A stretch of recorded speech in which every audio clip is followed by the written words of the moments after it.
Okay, student, good evening. Let's start with today's session. So, we are going to have our session number 5. Let me write first of all the headline itself. So, we are sharing one by one some important definitions, some important terminology which are very essential for the learning of Indian polity and constitution. And today's session is the session number 5 for us. So right now, as I've already explained it to you, we are proceeding ahead with our academic plan, and our academic plan demands certain basic fundamentals related to first 2 units. I hope each and every one of you are already having this PDF file, or of course you are having the soft copy of it. So this unit, the basic fundamental, I have already gone through it.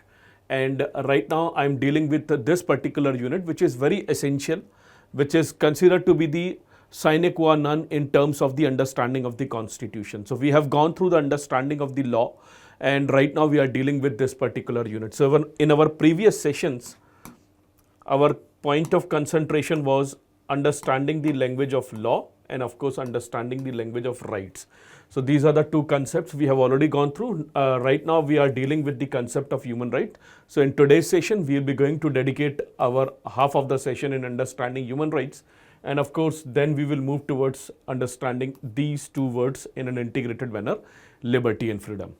So let's come down to the slide itself. So student, in my last session, just give you a small recap because these are the initial learning phases for you. So you need to recall a lot. I hope you people are revising on a regular basis.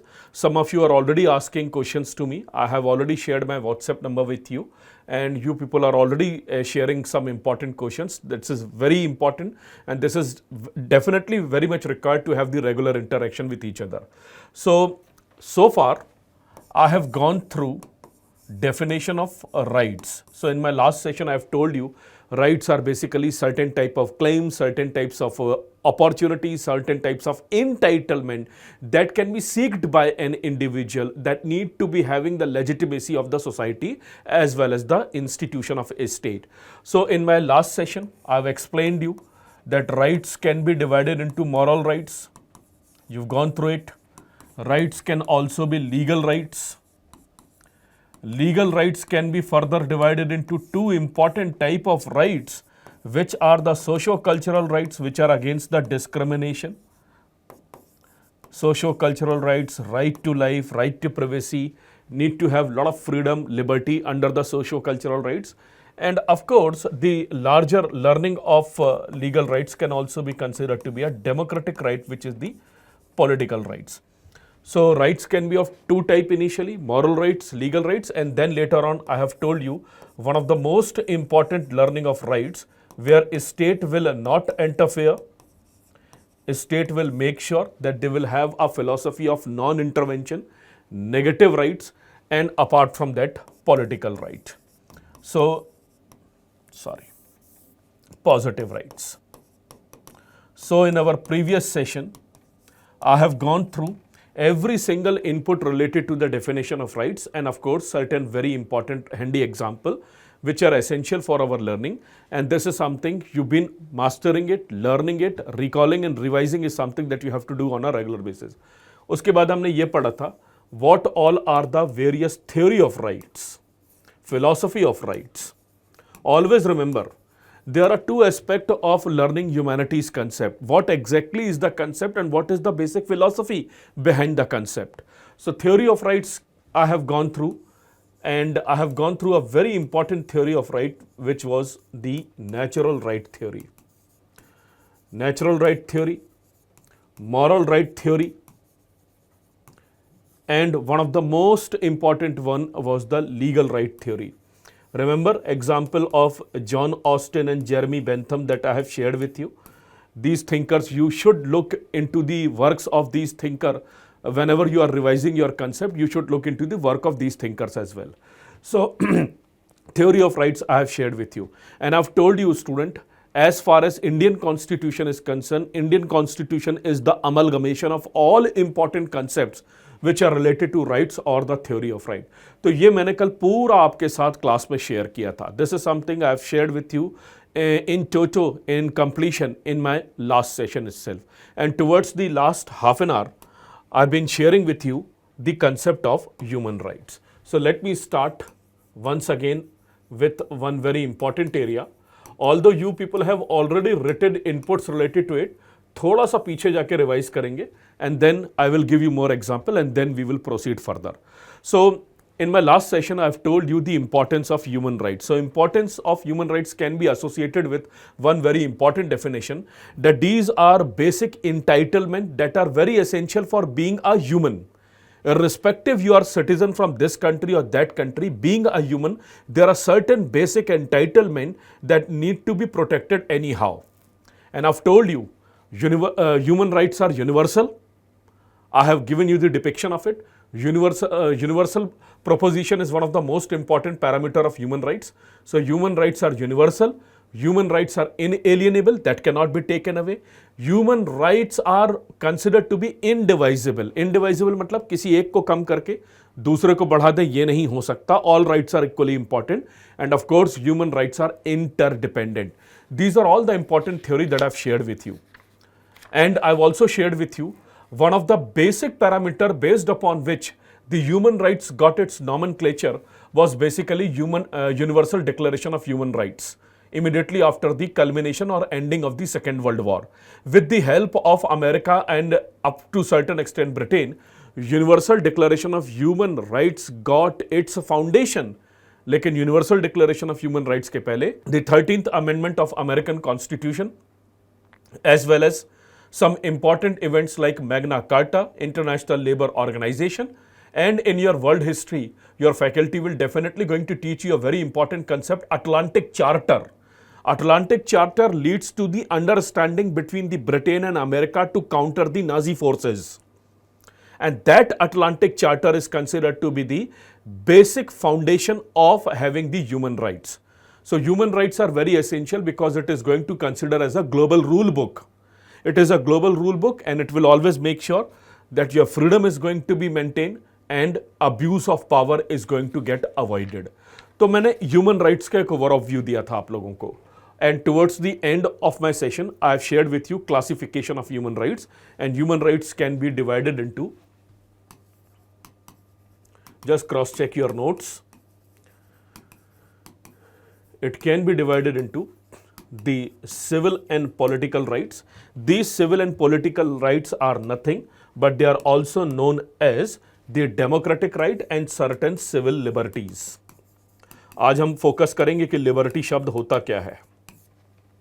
Civil liberties and democratic right. They can also be defined in this manner, that they are the civil political rights or civil liberties and democratic liberties, and at the same time, parallelly to it, one more important parameter of human right is the socio-economic and cultural rights. Actually, I want to have more discussion onto it. Actually, I am writing this thing once again in your class because I want to have more discussion onto this particular area, because there are certain new examples, certain more important relevant examples that I want to share with you. So let's look into the whole dimension of human rights once again. Why human rights is primarily being classified into two important rights. There are two pillars, two important parameters of the human rights: the civil political rights, or commonly known as civil liberties and democratic rights, and socio-economic and cultural right. Why exactly this right is very important? This right is very, very important because it will make sure that based upon these rights, there is going to be a certain protection against oppression. इसी type का एक term आपके बीच में लिखवाया था, certain protection against any state-based oppression. There should be no institution, there should be no government, there should be no state, or I would rather say there should be no individual that should put you in a situation of oppression where your rights are going to get subjugated. You are not living in a medieval time where you are slave to someone. You are not living in a medieval time where you have to do the bonded laborship of someone. In a modern day liberal democracy, it's very essential to have a human rights. And one of the parameter of human rights, one of the foundational pillar of human right is this right, which says there has to be certain protection against oppression. और इसमें मैं कुछ example और elaborate करना चाहता हूँ. So for example, there should be a right against torture. There should be a right against torture. Unfortunately, student, you come across lot of important editorials, lot of important articles which keep on saying these things, that we need to have a police reform in our country, because still in our country we have huge amount of custodial death. Police थानों में मौत हो जाती है, 3rd degree दिया जाता है, so called 3rd degree, और टॉर्चर किया जाता है. और वो जो टॉर्चर होता है, it is basically complete violation of the spirit of human right. So human right means your liberties need to be protected. You need not to be oppressed. Even if you committed a dreaded crime, even if you committed a daylight crime, there need to be a particular process based upon which you should be go behind bars. ऐसा नहीं है कि crime commit किया और बस एक ही दिन में जजमेंट आ जाएगा. There should be a proper process. Based upon that particular process alone, you are going to get the due punishment. So civil political rights, civil liberties or democratic rights means protection against the oppression, and the example is right against torture or right against, I'm going to write this term again and again, right against inhuman treatment. There should be a proper right against inhuman treatment. You should not be treated in an inhuman manner. Why you should not be treated in an inhuman manner? Because I've already told you, one of the basic philosophy of right is to have a moral right. Because me being born a human, I deserve to have certain moral rights that can be accorded by the society itself. Remember, I've given you the statement of Immanuel Kant. And what was a statement of Immanuel Kant? Immanuel Kant says, human being rights need to be protected. Human beings need to have a moral right. Human beings need to have a certain human dignity because they've been born as humans. अगर हमने मनुष्य के रूप में जन्म लिया है, तो मनुष्य की जो डिग्निटी है उसको रिस्पेक्ट करने के लिए स्टेट को कुछ राइट्स बनाने होंगे. Those rights which states are going to get established or going to get protected are known as the human right itself. So student, right against torture, right against inhuman treatment. There should be no inhuman treatment. Can a state use biological weapon against us? No. Can a state use atomic weapon against us? Definitely no. Can a state use any type of chemical weapon against us? No. Because if they are going to promote the usage of these type of weapons, and that too on the innocent people, it is definitely in violation to the spirit of the fundamental principle of human rights, which is everybody's civil liberties and of course political rights need to be respected. और ज़्यादा ये समझ में नहीं भी आ रहा तो केवल ये याद रखना, we need to have a protection against any type of oppression. One more important area, one more important example of the civil and political right is a student is you need to have right of fair trial. I guess this example I've shared with you in my last session. You need to have a right of fair trial. Right of fair trial means, as I've already told you, if you have committed a crime or even if you have not committed a crime, you are a victim of it, then both the victim and of course the perpetrator of the crime, the one who committed the crime and the one on whom the crime has been committed, both need to be given a fair trial. It's the duty of the judges to listen to the both parties and making sure both listening to the both party, they actually pronounce the judgment based upon the merit of the law. So right of fair trial. Right of fair trial is indeed very important, student, which actually considered to be the hallmark or one of the shining principles of the human right itself. Now, one very important point that I want to share with you, student. Unfortunately, student, in our country, there have been many examples which are suggesting human rights on ground are not getting implemented. And therefore, there is one institution in our country, National Human Rights Commission. I will teach you about National Human Rights Commission later on when we'll be going to look into constitutional and non-constitutional body. We will look into the principles of NHRC. But one of the basic problem that I as an individual is encountering is there are so many cases in our country which are quite apparent and quite visible, which are suggesting that basic human rights are not being followed in our country. For example, in our country, there is something called as modern day slavery. What do we mean by modern day slavery? अब आपको वो गुलामी नहीं दिखेगी कि पैर पे बेड़ियां बांधी हुई हैं. But again, there have been many cases, student, where people are working in a very difficult condition, very difficult circumstances, like a bonded labor, and they are the modern day slaves. These modern day slaves need to be rescued, and if they are not being rescued, it means people's civil and political human rights are not being followed. So here we have a condition of slavery. Here in our country, we have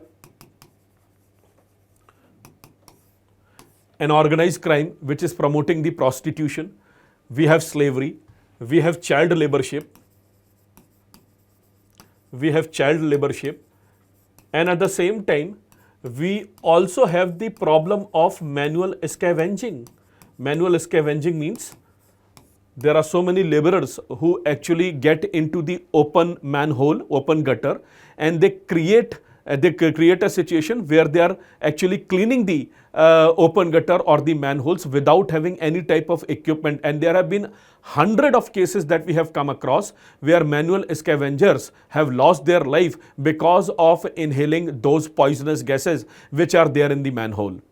So please understand, student, problem with our country is on paper we respect human rights, but in reality there has been a complete obstruction and at the same time destruction and at the same time non-followment of the principles of human rights, which are the civil and political right itself.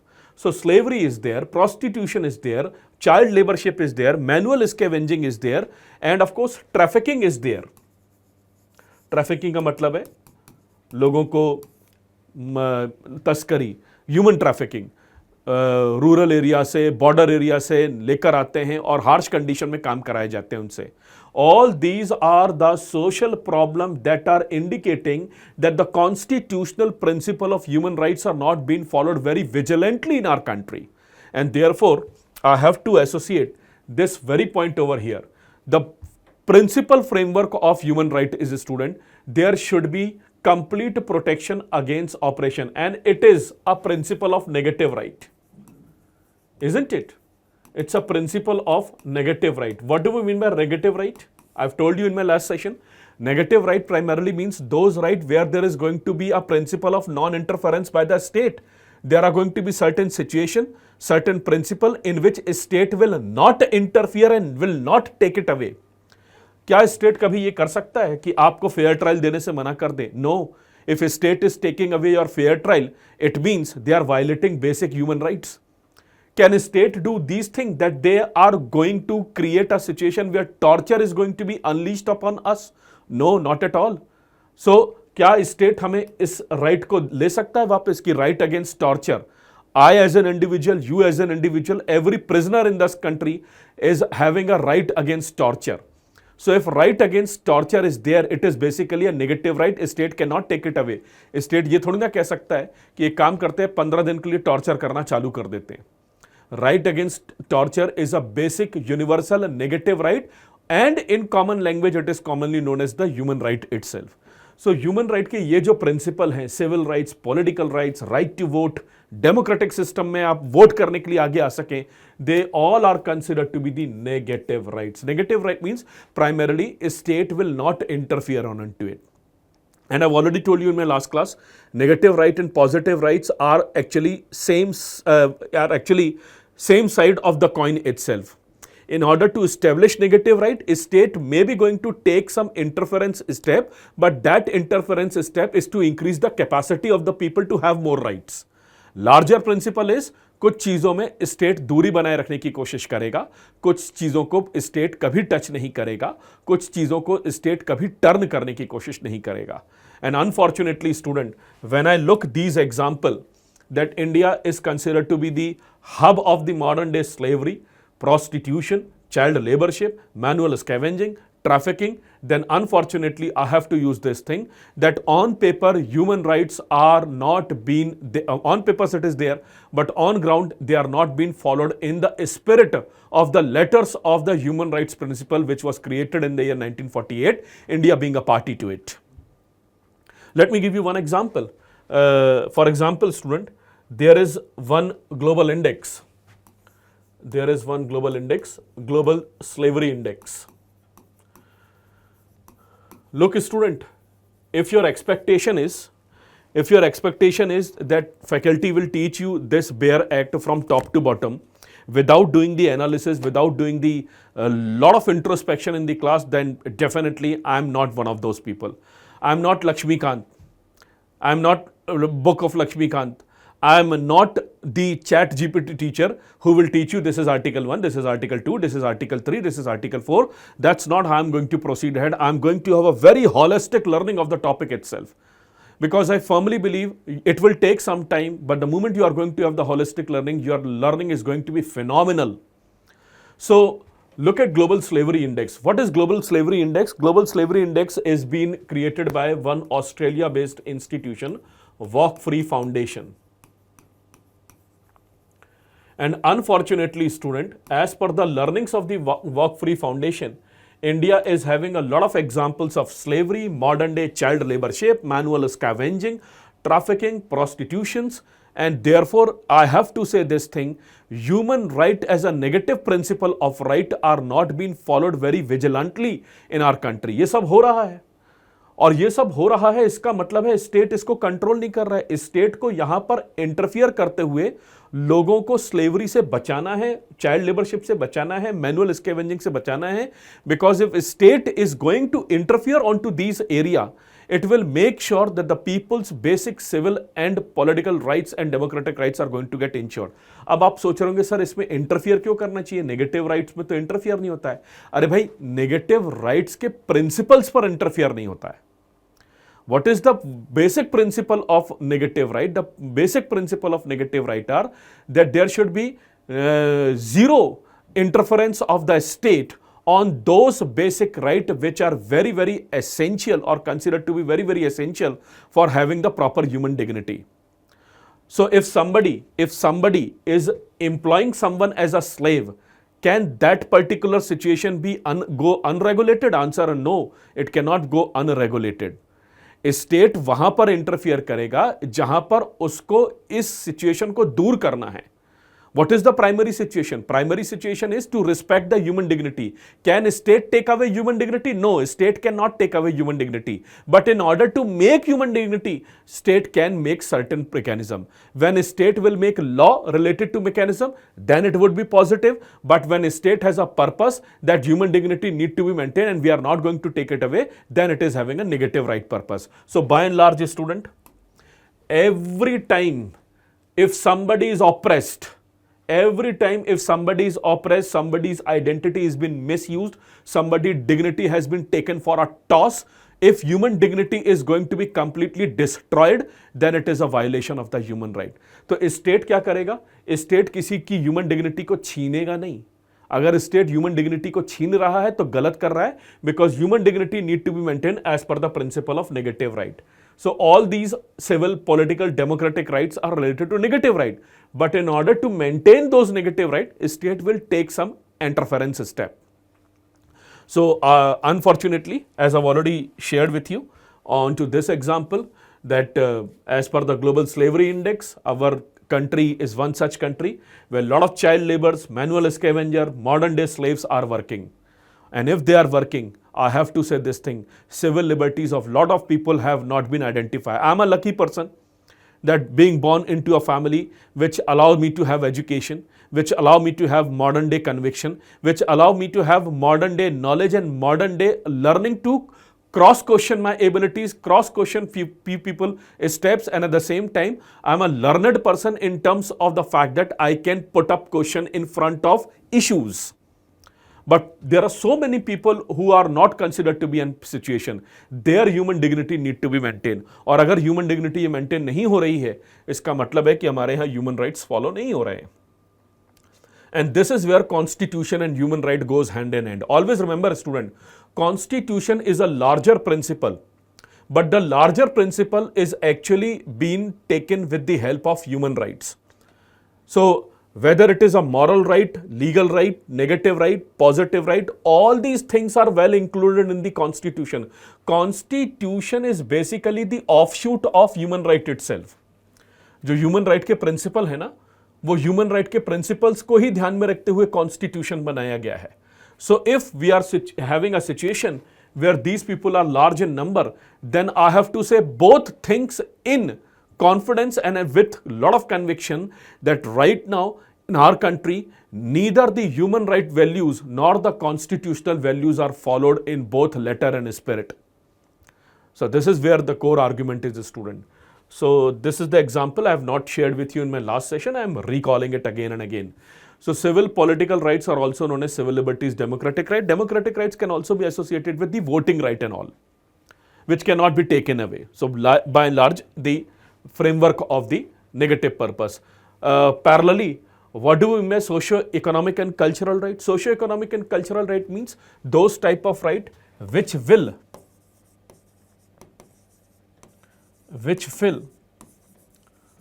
fulfill the purpose of social life. जो आपके life के जीने का मकसद पूरा करेगा, which will fulfill the purpose of social life. Please write along with me, which will fulfill the purpose of social life, or which will have a guiding principle of social justice. Which will have a guiding principle of social justice, in which a state will do something to remove the inequality. Guiding principle of social justice, helping the vulnerable, helping the poor people. So please understand, socio-economic and cultural right means those rights based upon those human rights, people can increase the quality of their life. Now please understand, there are many people who are vulnerable, who are poor, who do not have huge amount of political economic identity, and they cannot increase their economic status instantaneously. So these type of people need to be given the help of the state, and a state will make them to increase their level over a period of time. So a state will act as the enabler. So socio-economic and cultural rights are basically the enabling provision of the state. State को करना है, कैसे करना है state खुद decide करेगा. These are the enabling provision, and therefore going by the fundamental purposes of rights, this socio-economic and cultural human rights are commonly known as positive rights. They are commonly known as positive rights. Positive rights with the larger purpose is state will interfere, a state will make sure people's education, people's economic identity, people's unemployment situation is going to be removed after slow and steady process of the interference of the state. So you can give n number of example. अगर मैं ये कहता हूँ कि state कह रहा है कि आपको प्रधानमंत्री कौशल विकास योजना में आप स्किल्सफुल हो जाओ, you can get the skill. So if government is giving you scholarship or government is giving you technical training to make sure you are going to have adequate amount of training and you can have an adequate amount of livelihood with the help of it, don't you think it will make sure that your economic situation of your family will increase? So it is a type of enabling provision. So any provision which will make sure, any particular provision which will make sure your economic condition will increase, any provision which will make sure your unemployment situation is going to get removed, economic condition is going to get improved, education status is going to get improved, health status is going to get improved. All these are considered to be the socio-economic and cultural human rights that need to be accorded by the state, need to be given by the state. So if a state government or any central government is promoting Ayushman Card Yojana, that Ayushman Card Yojana is providing you certain type of social security, the insurance, and that insurance will act as the enabler. If you belong to a rich family, you don't need an insurance. If you belong to a middle class family, you do need. But if you belong to a poor class family, you definitely need. So that definite need is being provided by the interference of the state. Few things are going to be repetitive. And ये constitution की learning में बाद में पढ़ोगे, पहले ही पढ़ लोगे तो वहां पर एग्जाम्पल कम देने पड़ेंगे.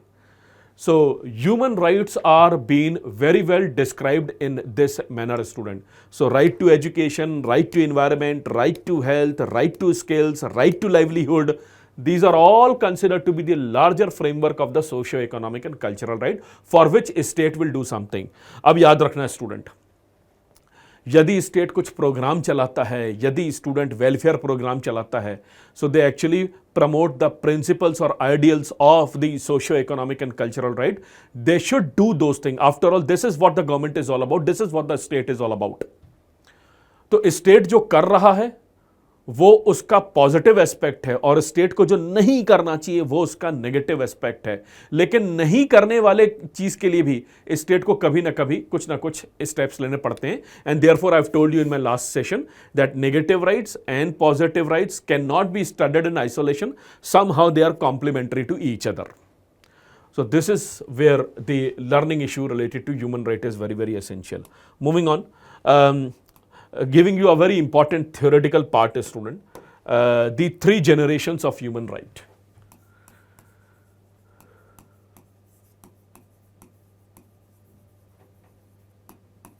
Three generations of human right. And student, these learning that you are having it with me right now, these definitions, these learning, these technical term, they are going to become the real key changing factor in your examination. A lot of people ask me this question, and please, I guess some of your friends or some of your senior, some of your known one, they must have prepared for UPSC as of now. Ask them, reading Indian polity is indeed a cakewalk, student. It is not a very difficult thing to read Indian polity. But when it comes to writing the answer, with a very effective vocabulary and a very strong and staunch argument, people actually take a gulp of water. पानी पीने लगते हैं लोग कि यार ये तो बन ही नहीं रहा है, ये तो आ ही नहीं रहा है, पता तो है पर लिखें कैसे, एक्सप्रेस कैसे करें. Just ask anyone, or for example, do your own introspection.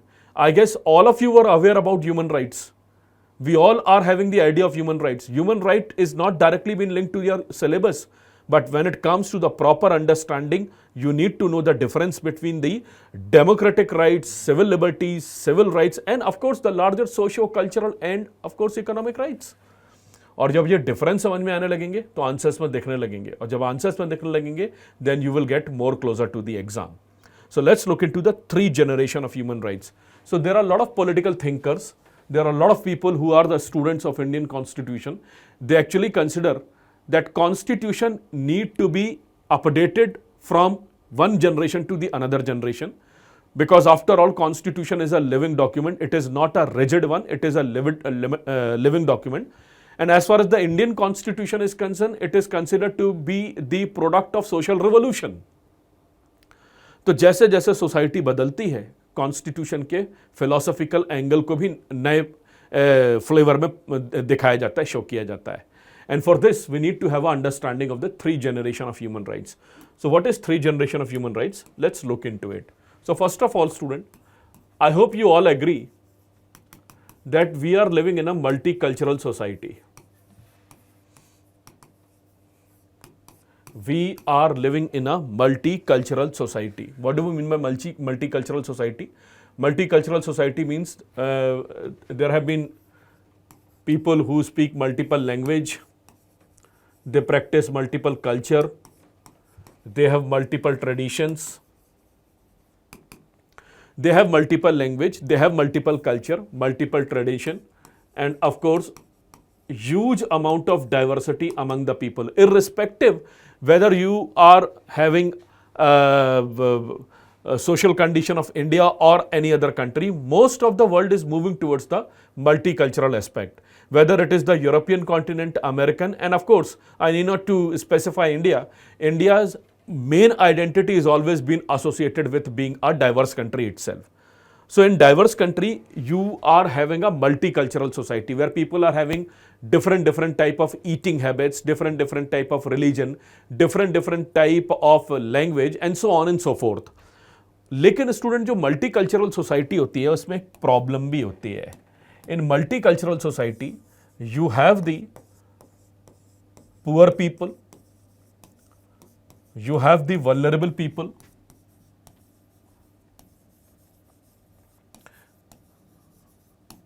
In multicultural society, n number of poor people, n number of vulnerable people, n number of people suffering from absolute poverty are going to be there. So one of the challenge of governing the multicultural society is to give respect to all language, all culture, all tradition, and of course maintain the ethos and principle of diversity. But at the same time, multicultural society needs to have one very basic learning parameter, which is poor people and vulnerable people should not be left behind. जो poor people हैं और जो vulnerable people हैं वो कहीं पीछे ना छूट जाएं. They need to be given more priority. They need to be given more enabling rights. And for this, multicultural society need to be governed by a social legislation. Multicultural society need to be governed by social legislation. Don't get confuse कि sir ये कौन सा नया term आ गया. Legislation का मतलब होता है लॉ, सोशल लेजिस्लेशन का मतलब होता है those law which actually support the weaker and vulnerable section of the society, those policies और those law which actually supports the weaker section of the society. Please write. I would request you to write this statement. Social legislation primarily means those law or policy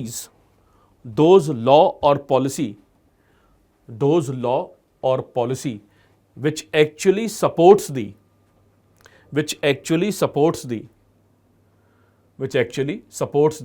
vulnerable section of society. Which actually supports the vulnerable section of society. Now, why do states will create a law to support the vulnerable section of the society? To have the principle of equality, to remove the social injustices. And if state is doing something to remove the social injustices, then it is their positive right. It is the right of the state to interfere. Because after all, they are making sure that the vulnerable people are also going to have certain type of rights and to make them enable to earn the livelihood for themselves. So why social legislation is very very important? Social legislation करता क्या है, हमारी society में जो inequities होती हैं, inequality होती है, उनको दूर करने की कोशिश करता है. Social legislation helps vulnerable people and removes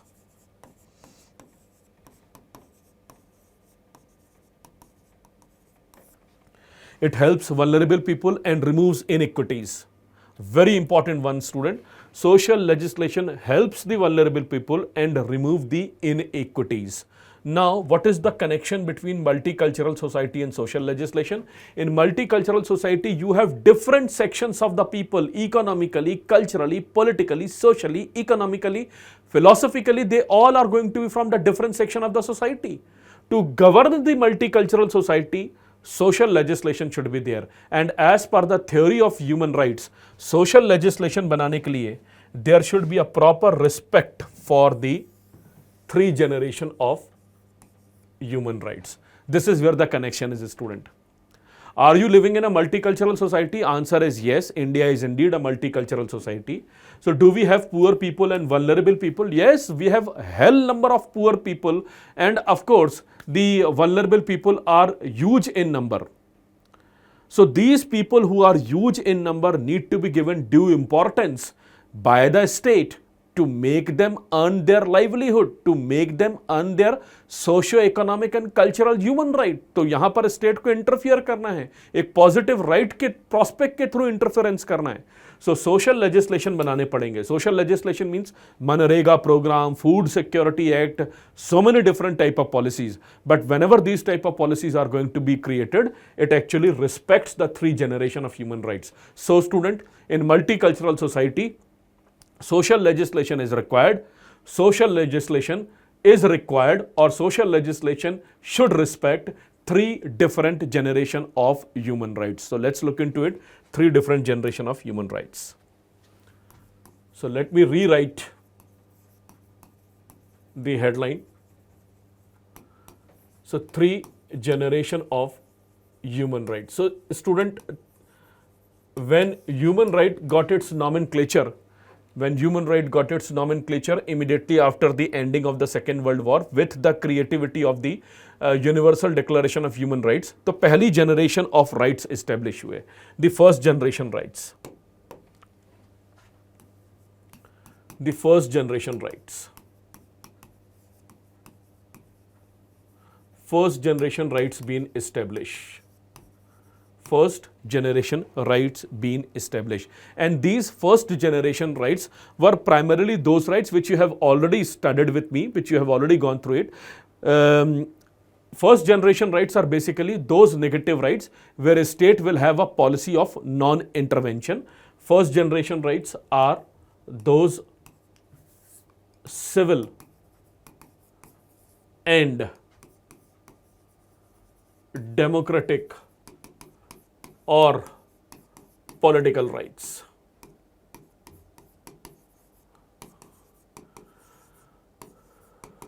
So first generation of human rights are those civil, democratic or political right where rights of the citizens are going to be maintained. For example, all those examples you have already written with me. You need not to rewrite it once again.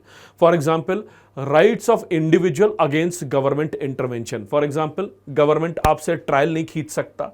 They cannot say that you are not going to have the trial. Even if you have committed a serious crime, you still deserve to have a trial. So, the first generation of human right was basically associated with the war crimes that have been committed during the Second World War. Because we all know during the Second World War, millions of people have lost their life, and most of the people who have lost their life were the innocent people, and genocide been committed onto them. और वो genocide किसने किया? Militaries ने किया, army ने किया, state ने किया, बिना ये समझे कि ये हमारे लोग हैं या दूसरे लोग हैं. तो इनको ध्यान में रखते हुए student, first generation of human rights been created. And first generation of human right means right against government intervention. अब तो ये लैंग्वेज कंफर्टेबल हो गई होगी ना. I hope now these language, today is the 5th session with me, and I hope this language is now getting more comfortable. It is getting into your nerves. It is getting into your learning, and the moment it is getting into your learning, then definitely it is going to get replicated in your answers as well. So, right against government intervention. Government क्यों interfere करेगा भाई? Government क्या मेरे से voting right ले जाएगा? नहीं ले जाएगा ना. वोटिंग राइट ले जाएगा तो वायलेशन होगा फर्स्ट जनरेशन ह्यूमन राइट्स का. So right against government intervention, right against any type of government intervention is considered to be the first generation right. Government cannot take away certain rights, और कुछ rights को बचा के रखना है, government intervention से बाहर रखना है, and which I have already described it to you in our learning of negative rights and our learning of human rights so far. So number one, right against government intervention. Government cannot take away your freedom of speech, freedom of thought, freedom of expression. एक चीज हमेशा याद रखो, मेरी body language देखो. When I say the word right, neither right is absolute and neither intervention of the state should be absolute. Neither government should be absolute, neither your right should be absolute. We need to take a midway of both. That midway is basically going to become the fundamental learning objective of the principles of constitution. Rights कहाँ तक, government कहाँ तक, और इसी पर तो debate चलती रहती है. It's been going on for the past 75 years. No right should be absolute and no government intervention should be unlimited. What a beautiful line. It's very essential line. No right should be absolute and no government intervention should be unlimited or unrestricted. So keeping this thing in mind, student, right against government intervention was considered to be the first generation right. Initial period of time, or commonly known as the civil democratic right. But at the same time, after certain period of time, the global humanity and global government have realized that state ने ये तो maintain कर लिया कि that which area they will not interfere, but they have to interfere onto certain area where people equality, people economic rights, people welfare is going to get firmly established. So second generation human rights is equally important. Second generation human right became very common during the decade of 70s. Second generation rights. And second generation rights are actually those rights which are commonly known as पूरे ही लिखते हैं, which are commonly known as socio-economic and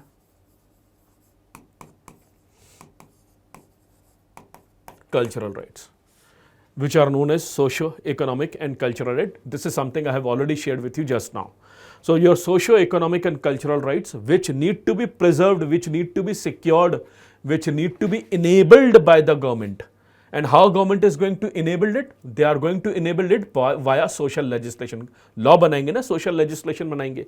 Your socio-economic and cultural right. For example, your right to food, your right to clothing, your right to shelter, your right to livelihood. They all are considered to be important rights under Article 21, and therefore they are known as the second generation rights. And adequate standard of living. अब केवल ये सब नहीं है, मतलब adequate standard of living भी होना चाहिए. Need to have the electricity, need to have the internet, need to have a lot of important medical facility which are essential for the day-to-day function of a family. So adequate standard of living. It is all related to the public policy, or it is all related to the administrative culture that a government need to have. So these are known as second generation right. What is the basic difference between these two things? Right against government intervention means few rights which government will not take it away. Anyhow, government will not interfere onto it. First generation right. Government cannot take away very basic fundamental right of yours. They cannot take it away. Freedom of speech, freedom of expression, freedom of movement, freedom of association. वो सब government नहीं interfere करेगी. लेकिन कुछ चीज़ों में interfere करेगी, खाना देने की कोशिश करेगी, clothing, shelter, livelihood, adequate standard of living, and they all are enabling provision which government should do, but what should be the principle? They are going to decide on their own because there can be no obligation for it. So this is again a very relevant, very important second generation right. Can I give you one constitutional example of it? As far as Indian Constitution is concerned, Indian Constitution has a very specific article known as Article 41. So let me read it, although I am aware about it, but for understanding of yours, always have this bare act in front of your study table. Right now I am sharing with you certain theoretical part, therefore I am not looking into bare act every now and then, but throughout our preparation we will always put our primary focus on this bare act itself. So let me give you one example, Article 41. So let me pick out the Article 41. So what is Article 41, student? Article 41, just look into the definition of Article 41. Article 41 says, right to work, to education and to public assistance in certain cases. Right to work, to education and public assistance, government ki help. The state shall, the word shall has been used. The state shall, within the limits of its economic capacity and development, within the limit of its economic capacity, it means they cannot do udhar and provide you help. Within the limit of its economic capacity and development, make effective provision for securing the right to work, to education and to public assistance in case of unemployment, old age, sickness and disablement, and in other cases of undeserved want. So agar student, if there is a situation of sickness, if there is a situation of old age condition, disability, unemployment, then government within its economic capacity will make sure you are going to have a right to work, you are going to have a right to education. Now, is it a principle of a negative principle or a principle of a positive principle? It is definitely not a principle where government will not interfere. Government will interfere, but will make sure interference is going to be in a manner where everyone is going to get respected, and of course with its economic capacity and potential itself. So Article 41 is one such example where government will interfere, where government will make sure that the positive rights of people, food, clothing, shelter, livelihood, work, unemployment की situation में work मिलना, वो सब government provide करने की कोशिश करेगी. So Article 41 is definitely one of the primemost example of socio-economic and cultural right, and it is an example of right to work. Right to work. Right to work during the situation of unemployment. So if there is going to be a situation of unemployment, you can seek work from the government. How government will give you work? It depends upon their depend upon the wisdom of the secretaries of the government, depend upon the legislative assemblies and of course the parliamentarian to create a law, to create a policies. So this was related to the second generation of human right. तो human right की जब हम बात करते हैं ना student, so it is always been associated with the first generation and second generation. And you have just written with me, civil political rights, civil liberty, democratic rights, they are more or less the first generation, and they are the second generation. So first generation, second generation being the initial learning stages of the human right itself. जब human rights बनने चालू हुए तो पहले इन पर ही focus किया गया, लेकिन later on as society is now been more multicultural, okay, some mistake been commented over here. Slide number 1, this one.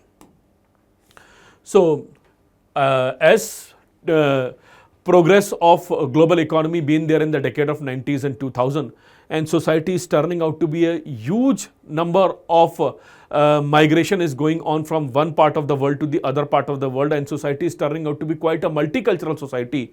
Nowadays, student, third generation human rights are also become very important. So let me write the third generation of human rights.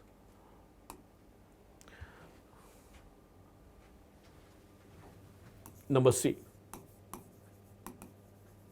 the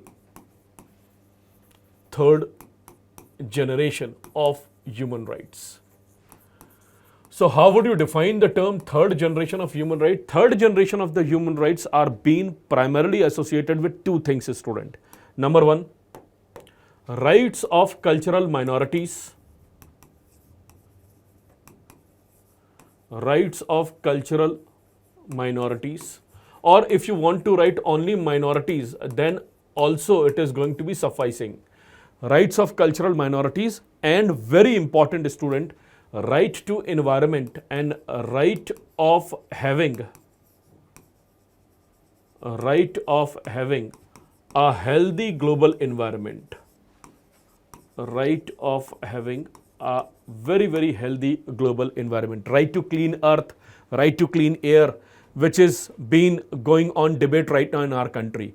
So as you are seeing right now, student, don't you think, student, it is quite alarming for people like you and me, who, especially for a person like me right now who is in Delhi. Of course, I have my family over here, I have my work over here, therefore I have to live in Delhi.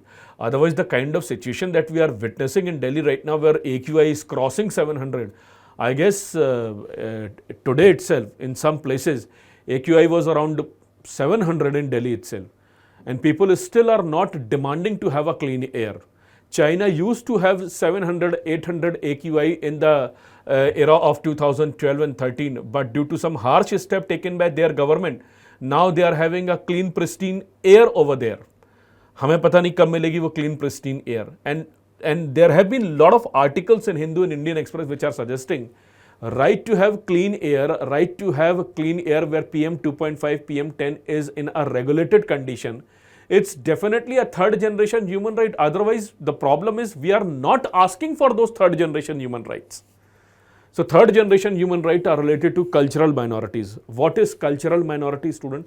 Cultural minorities, because every country, student, every country, whether it is in India or in any other part of the world, minorities can be divided into two ways. Minorities दो तरीके की हो सकती हैं. एक होती है linguistic minority, based upon the language that they speak, and of course the second one is the religious minority. So whether it is India or any other part of the world, student, every minority wants to have a protection, of its identity, protection of its culture, protection of its religion, protection of its tradition. And unfortunately, student, nowadays, after almost the 80 years of the ending of the Second World War, we are witnessing a situation where in many parts of the world, minorities are having a very troubled life. So if in Bangladesh, Hindus are under some serious trouble, Hindus are facing the brunt of those Islamic people who are actually intruding into their life, or in Pakistan, where the Ahmadis are having a very difficult time, Hajaras are having a very difficult time, and of course Hindus are always been persecuted. And unfortunately, student, in our country also there have been hundreds of examples where there have been riots against the Muslims, riots against the Sikh community, and these type of rights are basically the example that the third generation of human rights are not being protected. Third generation of human rights categorically says that minorities deserve to have a special protection. In our constitution, the third generation of human rights is very well being defined under Article 29 and under Article 30, because हमारा जो constitution है, especially Article 29 to 30, actually establish the provision of rights of cultural minorities, rights of linguistic and religious minority. They can establish their own educational institution as well to protect their identity. और हमारी country में freedom of religion भी है, but वो freedom of religion जो है वो compromise हो जाता है whenever we have a situation of social rights. गलतियां दोनों तरफ से होती हैं, but whenever we have a situation of social rights, those rights are been highly compromise, and once those rights are been going to get compromise, unfortunately I have to use this term, every now and then whenever there is a situation of rights, the third generation of human rights been completely destroyed or destructed. So rights of cultural minorities, linguistic or religious, are very essential component of third generation of human rights, student. And right now student, the mother earth or nature, we all are having our natural identities as well.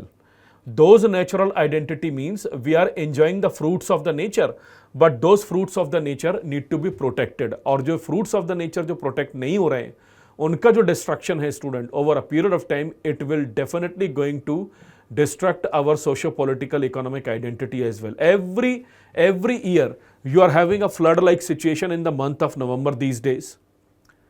You are having a situation of hailstorm, you are having a situation of flood, you are having a situation of landslides, you are having a situation of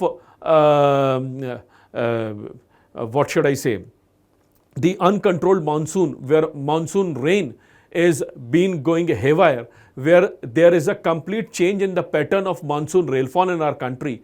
All these are vindication of the fact that we have destroyed our nature, and since this destruction is going to put a huge question mark on the capacity of a human being and of course protecting the capacity of human being, therefore student, they are considered to be the third generation human rights. So third generation human right means we need to have a healthy global environment, we need to have a clean air, we need to have a healthy global environment.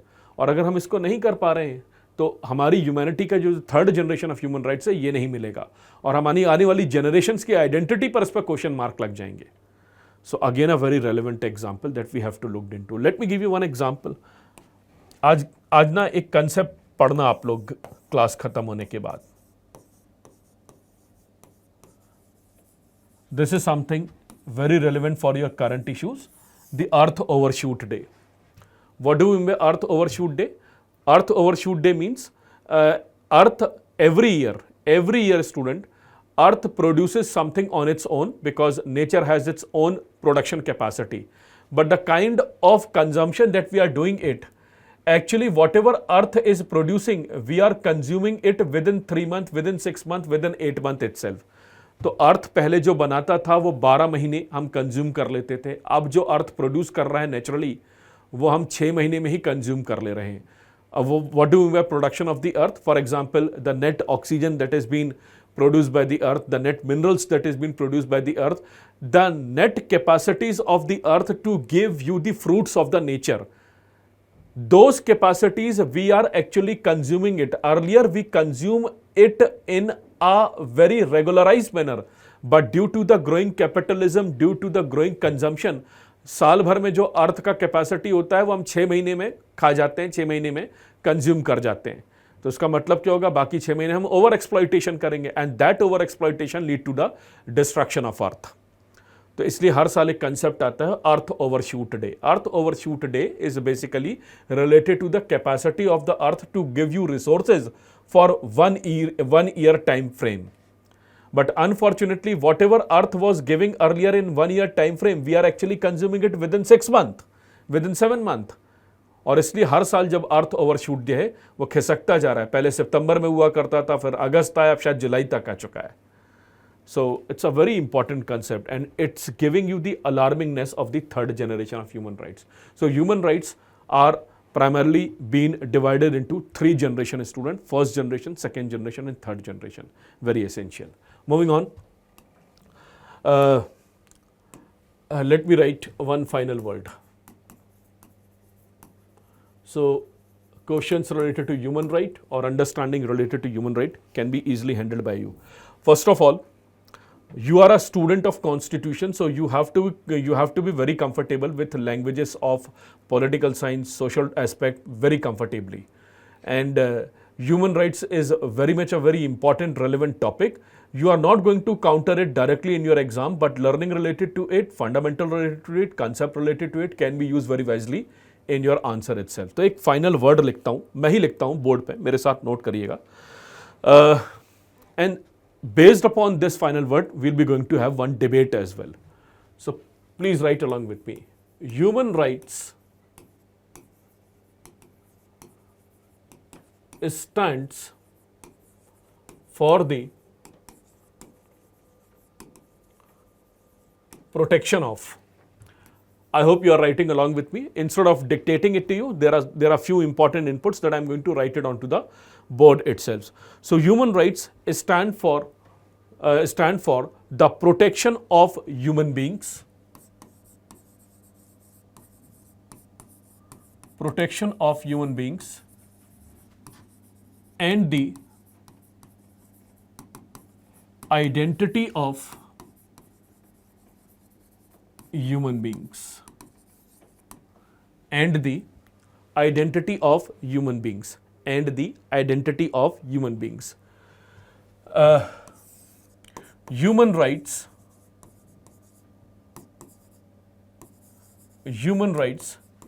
ensures certain human dignity. Human rights, please write, human rights ensure certain dignity. Human rights ensure certain dignity and elimination of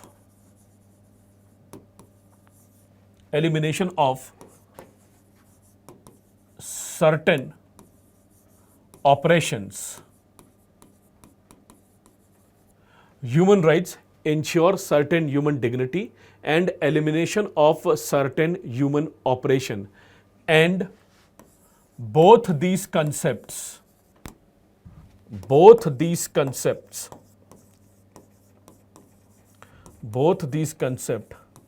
are very well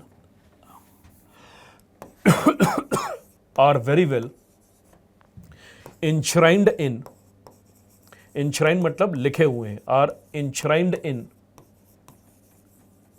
Indian Constitution, are enshrined in Indian Constitution. So a very handy line, a very handy paragraph, a very important terminology for each and every one of us to study it over here.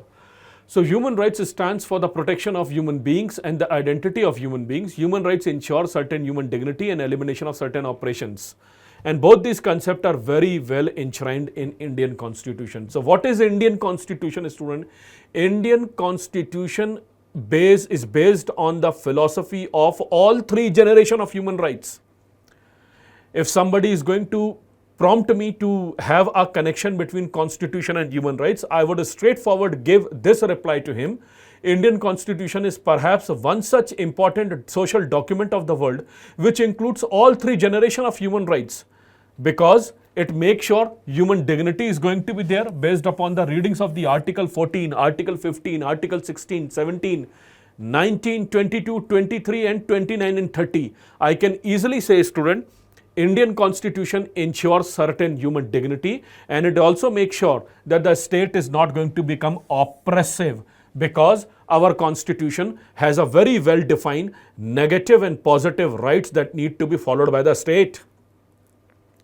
And therefore, Indian Constitution is considered to be the best example of is structurally providing all three generations of human rights. Now, it's a different story that in Indian Constitution we have the three generations of human rights, but ground reality is slightly different. So, this is a very important line for your mains answer writing. Human rights stand for the protection of human beings, ensuring dignity, ensuring zero oppressions, and at the same time, they are considered to be the important integrator of all three generations of human rights. But there is one debate that we have to look into, and that debate is, I'm just putting up a debate over here. Debate is, should human rights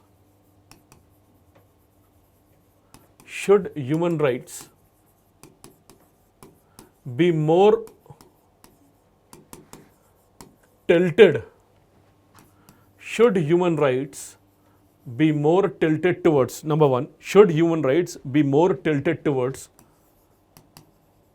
civil political rights or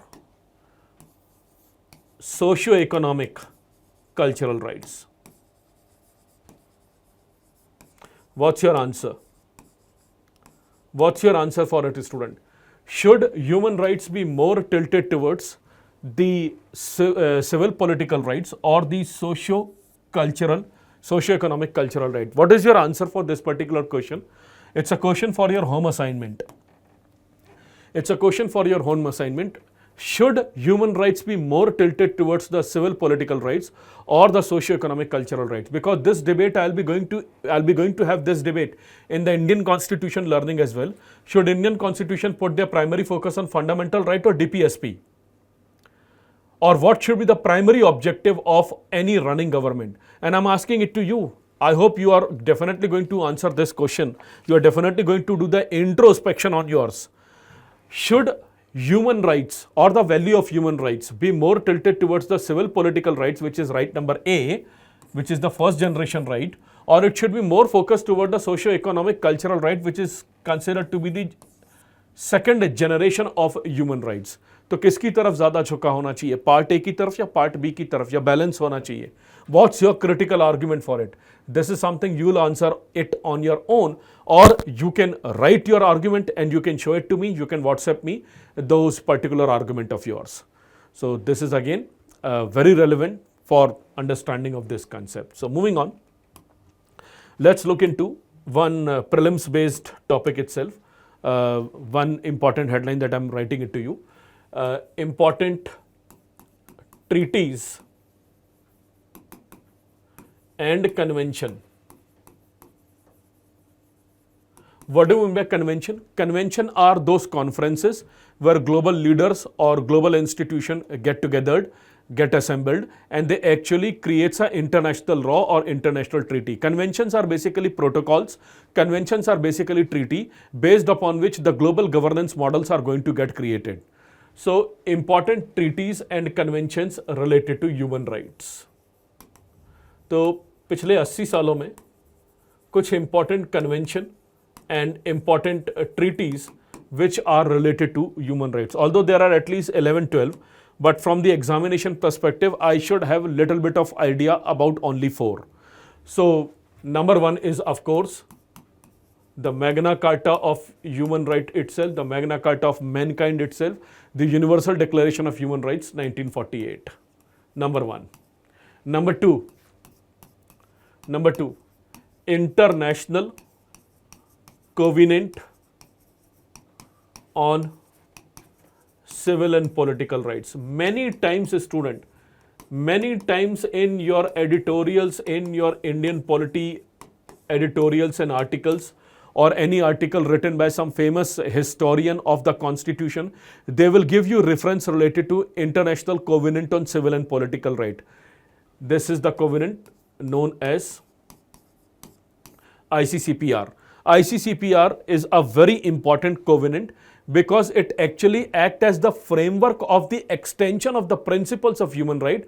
And as far as Indian Constitution is concerned, Indian Constitution is motivated by Universal Declaration of Human Rights. Indian Constitution is also motivated by ICCPR, International Covenant on Civil and Political Rights. हमारे यहाँ जो women's की policies बनती है, बच्चों के लिए policies बनती हैं, they all are being derived from the framework of ICCPR. Let me show you the importance of it. कुछ चीज़ें नेट पे शो कर देनी चाहिए. You will be going to learn more important learning related to it. Let me show it to you. Let me type ICCPR. Look at over here. ICCPR stands for the International Covenant on Civil and Political Rights. It was a United Nations treaty. It was a United Nations treaty means the nations, the global nations are definitely going to get bounded to it. It was a United Nations treaty adopted in 1966 that commits countries to respect civil and political rights of individual. अब होता क्या है student, अब होता क्या अगर मैं ये नहीं पढ़ाता ना, अगर मैं ये टॉपिक नहीं पढ़ाता या फिर मैं इस तरीके की लैंग्वेज यूज नहीं करता. For example let's say you are reading an article, you are reading an editorial, let's say in the Hindu newspaper or maybe Express, and let's say you come across this language, ICCPR, International Covenant on Civil and Political Right, respect the civil and political rights of individual.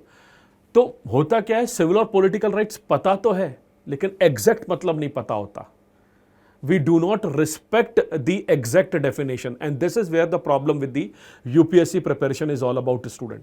ऊपर ऊपर से सब पढ़ लेते हैं, deep dive कोई नहीं करता है, और जो करते हैं और उनका एक लेवल तैयार हो जाता है. And I've already told you in my first class, student, as a faculty, I'm only going to play a primary role. Secondary role is all about your curiosity. It is always going to be your curiosity, otherwise no book or no teaching will suffice the overall preparation. And the curiosity should be related to knowing the exact definition. Deep dive should be there, and we are doing the deep dive. Otherwise अब तक मैं आ जाता fundamental right पर. मैं रुक के आऊँगा थोड़ा, मैं पूरी चीज़ें पहले क्लियर करूँगा, फिर I am going to take the steps one by one. It is going to be a time taking process. I am not going to finish the syllabus in haste. I'm going to take my time, and I'm going to make sure that once the day you'll be going to have all the inputs, all the classes, you need not to revise your books again and again. You only need to look into certain reference books. So होता क्या है, article पढ़ा और ये पता ही नहीं है यार कि सिविल और पॉलिटिकल, पता होता है कि सिविल पॉलिटिकल राइट्स पढ़े कहीं, लेकिन what exactly civil political rights, finding it difficult to answer. So what is civil and political rights? They are part of the human rights, and they have a negative connotation. Negative connotation means the government will have a policy of non-intervention in the civil and political rights, which means they cannot take away the speedy trial, fair trial, and of course inputs related to freedom of speech and expression, other important fundamental right aspect. तो ये पता होना चाहिए, और ये इसका थोड़ा सा elaboration कर देते हैं. Look at that. ICCPR is a legally binding treaty that formed the part of the International Bill of Human Rights along with the Universal Declaration of Human Rights. And here all details have been shared it to you. So a very relevant area of understanding, student. Therefore, I am writing it over here. International Covenant on Civil and Political Rights, way back in the year 1966, plays a very important role. It plays a very, very important role to define the civil liberties of the people, or a civil and political rights of the people. So, number B. Number C. The third treaty which actually plays a very relevant role for human rights is CEDAW, Convention on Elimination of all forms of crime, all forms of discrimination against women. Against women. It was in the year 1979. It was in the year 1979. A very, very relevant, to the point, specific convention for the rights of the women. Now, please understand, go by your family. Go by your family first of all. Should there be rights for women? Answer is yes. Should there be rights for women with the principle of non-interference? Answer is definitely yes. Because You cannot have a compromising situation of the rights of women, because rights of women are indivisible and inalienable. They are very fundamental to the rule of law and they are very fundamental to the prospect of human rights. तो जितने भी दुनिया में जितने भी women rights के लिए जो भी फेमिनिस्टिक पॉलिसीज बनती हैं, whatever policies been created for the purpose of welfare of women, they do take their inspiration from CEDAW, which is Convention on Elimination of All Form of Discrimination Against Women. Women should not be discriminated. There should be a philosophy of gender justice. Women should be given equal rights. Indian Constitution is full of those important articles which supports the rights of the women, but at the same time, CEDAW also plays a very important role for the government of India to make those policies for the welfare of women. So, Convention on Elimination of All Form of Discrimination Against Women. It is also considered to be an important treaty and convention related to the human rights. For example, I hope you are aware about the Article 15.3. Article 15.3 नहीं है aware, पढ़ देते हैं. अभी मैं जानबूझ के पढ़ रहा हूँ क्योंकि तुम्हारी आदत पढ़नी चाहिए इस बेयर एक्ट से पढ़ने की, फिर याद होने लगेगा, फिर खुद लिखने लगोगे आंसर्स, फिर लोगों को बढ़िया एक्सप्लेन करने लगोगे अपने आप से. So article 15.3, what does article 15 says? Prohibition of discrimination on ground of religion, race, caste, sex or place of birth. Based on race, based on caste, based on sex, based on place of birth, nobody is going to get discriminated. But there is an enabling provision. Remember, enabling provision. तो discrimination तो नहीं होना चाहिए, but there is enabling provision where poor people, downtrodden people, vulnerable people will be given more opportunity. So as per the reading of Article 15.3, nothing in this article shall prevent the state from making a special provision for the welfare of women and children. Nothing in this article, यानी कि discrimination नहीं होना चाहिए, but women and children के लिए कुछ steps ले सकते हैं, उसको हम positive discrimination बोलते हैं. This is something I'll be going to share with you more later on when we read the fundamental rights. So whatever is there in Article 15.3, it has been well elaborated in the Convention on Elimination of All Form of Discrimination Against Women. For example, there is a very famous Supreme Court case, very, very famous, and you must have heard about it in your reading if you have started your reading, which is Vishakha Guidelines. Vishakha versus the state of Rajasthan. It was a case where one woman been gang raped in a working place. So in the year 1997, Supreme Court created one very specific guidelines where if women are going to a workplace, women need not to be protected in their home, women need not to be protected in outside their home, women need to be protected within their workstation as well, within those areas where they are working. Their dignity is equivalent to the larger principle of socio and of course civil right. So their socio-civil rights need to be protected not only in home, not only in society, but also in working place. And therefore, a proper guidelines need to be followed by every institution, whether Infosys or Ministry of Finance. They have to abide by the principle of Vishakha Guidelines as per the vision given by the constitutional learning of the Supreme Court itself. तो ये एक और example है student, the important treaties and convention related to the human rights. Last but not the least, 1989 Child Right Convention. I am writing it over here. United Nations Child Rights Convention. So 1989 Child Rights Convention also plays a very important role in describing the human rights being associated with children. Children are basically considered to be more dependent onto the family. If the rights of families are going to get ensured, rights of children are going to get ensured. This is the basic learning. This is the foundational learning that we have. कि family के rights ensure हैं, parents के rights ensured हैं, तो बच्चों के rights ensured हो जाएंगे. No, children are getting more vulnerable through the technology, through the kind of society that we are living into. So children are very vulnerable. And if children are vulnerable, they do need to have a proper right. And their rights been very well defined in the Child Rights Convention in the year 1989. And there are so many important laws being created in our country which are being derived from the Child Rights Convention. कुछ law के नाम जैसे मैं पिछली class में लिख चुका हूं. There is one specific law which is for their Protection of Children, the POCSO Act, Prevention of Children from Sexual Offence Act, and POCSO Act do take into the foundational learning parameters or important postulates of the Child Rights Convention as well. So again, a very important concept, student. So this is what the important treaties convention related to human right is all about. Last area, student. Last area, few example. Important Supreme Court cases where human rights being given due importance. There are thousands of them. I'm going to handpick only 2 or 3. So important Supreme Court cases where human rights been given due importance. So first of all, before I proceed ahead with the important cases, let me write a very important line over here. This is the first time that I'm sharing line related to or learning related to fundamental rights. So fundamental right, अभी तक मैंने fundamental rights पर कोई discussion नहीं किया, करना है मुझे, लेकिन आपको कुछ समझ में आ रहा होगा. You must be getting a lot of learning that fundamental rights are nothing but they are the collection of certain natural rights, certain negative rights, certain positive rights, and philosophy of human rights. So fundamental right is stand for those basic rights of citizens.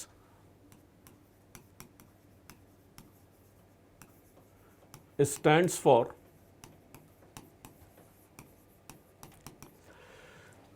those basic rights of citizen, those basic rights of citizen that cannot be abridged मतलब छोटा करना, abridged or taken away, a very relevant line, student. Abridged or taken away. Fundamental right is stand for those basic rights of citizen that cannot be abridged or taken away by any law of the land. No law of the land can take it away. And there is one constitutional principle as well, which is Article 13. This is something we'll be going to learn later on. But fundamental right is stand for those basic rights of citizen that cannot be abridged, that cannot be taken away by any law of the land. Therefore, student, there is an element of negative right in the fundamental right itself. There is an element of negative right in fundamental right. Although all fundamental rights are not negative, because there are certain fundamental rights where a state will interfere, and there is certain philosophical fundamental right where a state will refrain to enter. So there is an element of fundamental right, of negative right, where we'll be going to look into this definition, that fundamental rights stand for those basic rights of citizen that cannot be abridged or taken away. Therefore, student, please understand, fundamental right and human rights goes hand in hand. It goes hand in hand, student.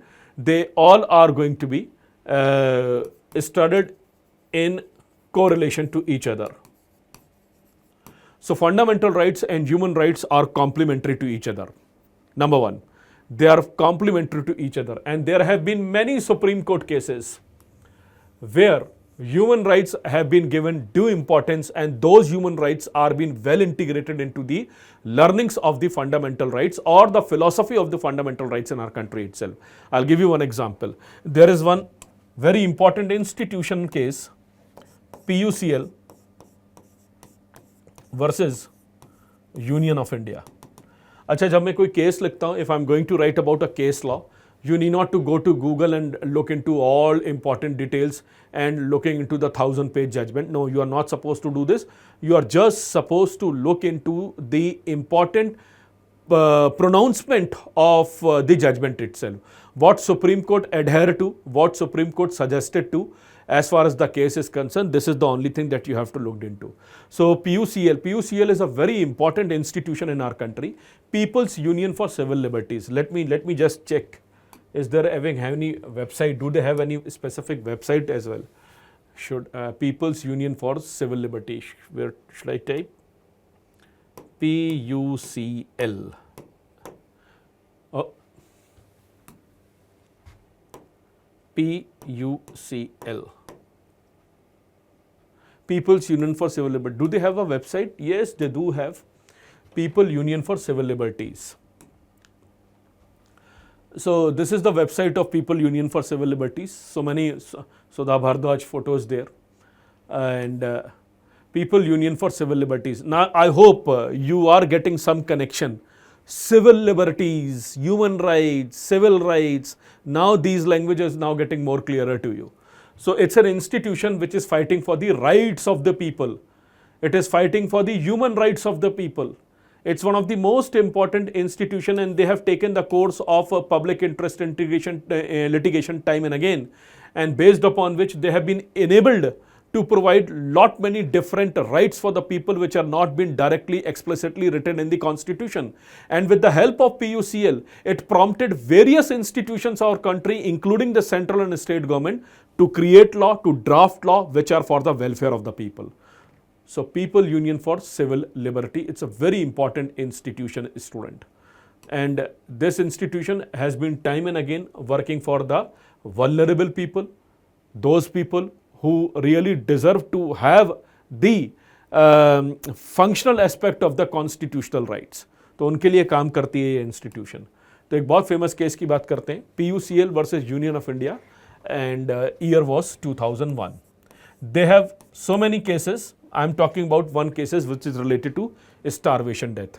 So PUCL filed an application in Supreme Court, and as per PUCL, lot many Indians are dying due to malnourishment. Lot many Indians are dying due to non-availability of food. So student, if people are dying due to non-availability of food, don't you think it's a complete violation of the second generation of human rights? If people are dying due to the non-availability of food, then what is the sole purpose of the state?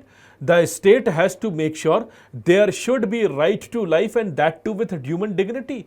Right to life का मतलब है चलो आप मुझे नहीं मारेंगे, मैं आपको नहीं मारूंगा, लॉ बना के रखा जाएगा, सब उसकी प्रोटेक्शन होगी, but there should be right to life with adequate means of human dignity. In order to establish that human dignity, PUCL prompted a PIL in the Supreme Court, and Supreme Court propounded a very important statement, and Supreme Court had asked state or asked the central government कि बने किस लिए हो आप लोग? Why you have been created? You've been created to make sure right to life with adequate means of human dignity need to be there. And if student, human dignity is not going to be there if people are going to have the death due to the starvation. So in the PUCL versus Union of India, Supreme Court had suggested that right to food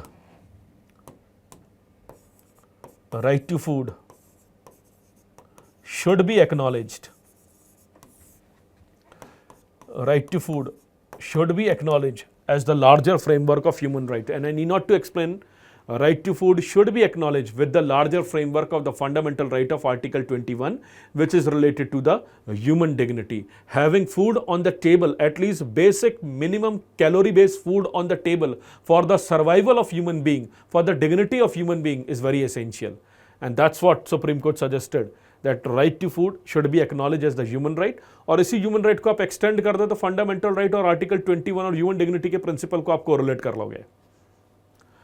So very relevant one, PUCL versus UOI. One more example that I want to share with you, which is MC Mehta versus Union of India.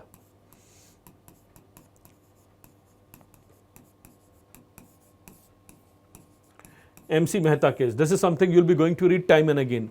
One of the very famous social worker, MC Mehta versus Union of India, 1987. And in this case, Supreme Court acknowledged that right to clean water, right to environment, right to clean water is a very important human right, which is a third generation human right. Right to clean water. Unfortunately, student, supreme court guidelines दे देता है, supreme court judgement दे देता है, central government accept कर लेती है, affidavit file कर देती है कि हाँ भाई करेंगे, but unfortunately things more or less remains the same. And this is where lot of people are putting up a question in front of the day-to-day administration of India, student, whether Indian administration actually living up to those constitutional values. It's very essential to read constitution, but it's most important to implement constitution, especially the values which are commonly known as the constitutionalism. तो वो implement नहीं होता है. तो clean water भाई कोई बहुत बड़ी मांग है क्या हमारी? और अब वो ट्विटर पे लोग कंपेयर करने लगे हैं. there is a campaign going on that leave India. If you are having a good earning potential, and if you can work as a global citizen, if you can work in a global corporation, then what is stopping you, prompting you to be in India? Although I will never suggest that if you are earning and you are having a potential to go abroad, then you should definitely go abroad. But it's always about an individual choice, and there are a lot of individuals which are leaving India, leaving Delhi. Why they are leaving India? Why they are leaving Delhi? Because the qualitative aspect of life is highly missing over here. And it's one of the most, I can only use the word unfortunate. I cannot go overboard, because after all, I'm making you prepare for that particular exam, which eventually make you be a part of the system and making you part of the administration itself, making you part of the establishment itself. So I cannot go overboard and be very highly critical of the establishment. But the fact of the matter is, municipal governance has not been up to the mark. और अभी जब India के लोग बाहर जाते हैं तब उनको पता चलता है कि हमने क्या खोया है अपने देश में. Sri Lanka student, one of the pristine country when it comes to the environment, when it comes to the local administration, municipal governance, and Sri Lanka is far, far, far better student than any cosmopolitan city in our country, any cosmopolitan city. And there have been ample amount of evidence, and we are the one who claim ourselves to be the 5th or 4th largest economy of the world, and Sri Lanka was almost bankrupt last year. They were taking line of credit from us, and they are the one who have adequate amount of municipal governance. क्योंकि ये छोटी छोटी चीजें ना human rights की respect करना नहीं जानते हम लोग. We don't respect these human values. A country which is having 700 AQI and not even a formal discussion in the parliament, not even a formal discussion, and not even any environmentalist is been taken into account, or government agencies is having a proper discussion onto them. All things are going on, but as far as the result is concerned, it's entirely missing. So MC Mehta versus Union of India. Supreme Court acknowledged clean water as to be the fundamental right, as to be the human right value. And last but not the least, student, 2017 Shaira Bano case.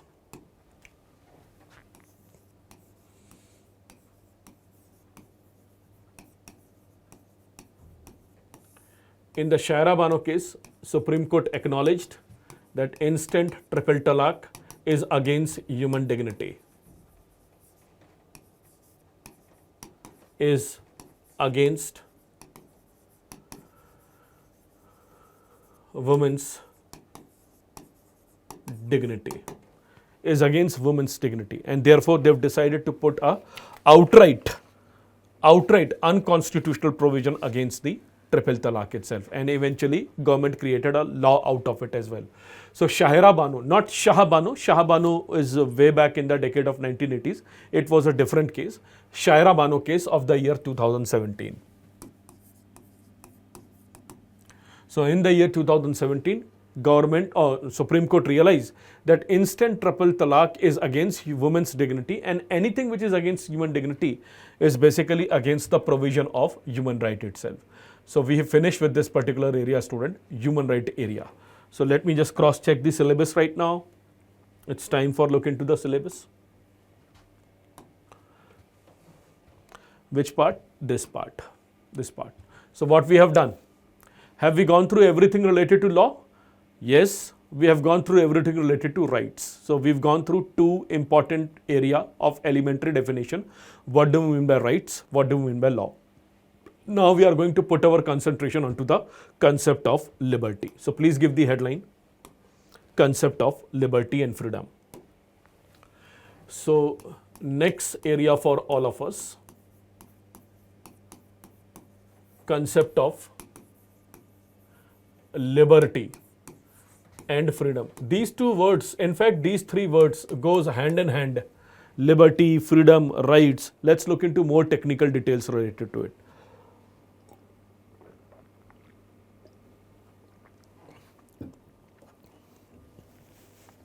Concept of liberty and concept of freedom. So, this word, student, liberty, please write along with me. Liberty is derived from a Latin word, liber. It derives from a Latin word, liber. So, liberty is one of the essential pillar of any constitutional understanding, and liberty has been derived from a Latin word, liber, and it actually means one very important definition. Liberty actually means absence of restraints. कोई control नहीं होगा. Absence of restraints. Restraints का मतलब होता है control. So absence of control, absence of restraint. One very important and initial definition for the learning of the concept of liberty is, liberty stands for absence of restraint. Absence of restraint can also be elaborated with one more definition, a state of being free. You are independent, a state of being free. I will do a lot of introspection related to the definition of freedom of liberty, but first of all, we have to go by the initial stage of the definition itself. So the first part, liberty means absence of restraint. कोई control नहीं होना चाहिए मुझ पे. I am having a free will. And remember one very important Subhash Kashyap statement that I've shared with you. In the Subhash Kashyap statement, in his very famous work, Our Constitution, categorically referred to a very important golden line, which is, in a sovereign country, people are the sovereign masters. In a democratic country, in a sovereign country, it's the people which are holding the power. People are considered to be the sovereign. So in a democratic country, people are considered to be the sovereign. They are the master of their own. But they are the master of their own depend upon this theory of liberty, which says absence of restraint, or a state of being free, or freedom to act without subject to any type of restraint. Freedom to act without being subject to any type of restraint. Please write one more definition. Liberty means freedom to act without being subject to any type of restraint, which means you are acting according to your own will. You are acting as per your own sovereign purposes. You are acting according to your own will as such. So it's a very relevant concept, student, liberty. Now, when we are going to elaborate further, let's look into the connection between liberty and freedom. So student, liberty and freedom both are used interchangeably. Sometimes we use the word liberty, sometimes we use the word freedom. But is there a connection between liberty and freedom? Answer is yes. The only connection, the only difference between civil liberties and freedom is the fact that it is a degree of understanding, or one is a broader term, one is a more peculiar, straightforward, and I would rather say straightforward term. So the difference between freedom and liberty can easily be understood by this Venn diagram.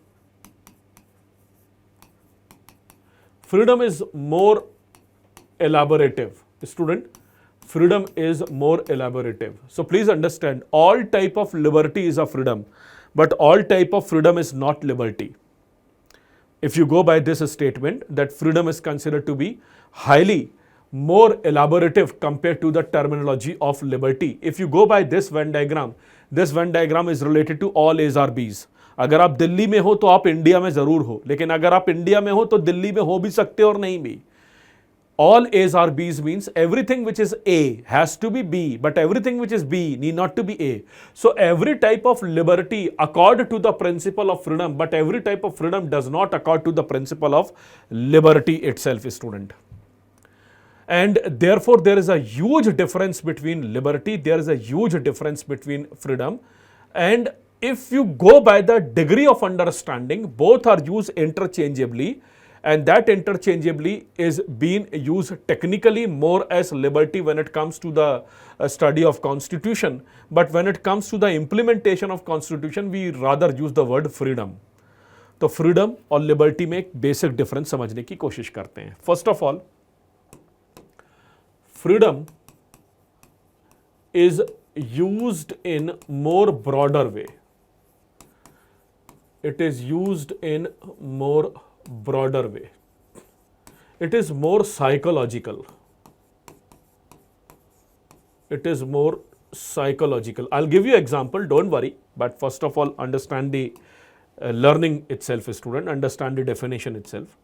So freedom is more broader way, more psychological, where liberty is more narrower. It is a more narrower concept. And instead of using the word more psychological, liberty is more of a legal concept.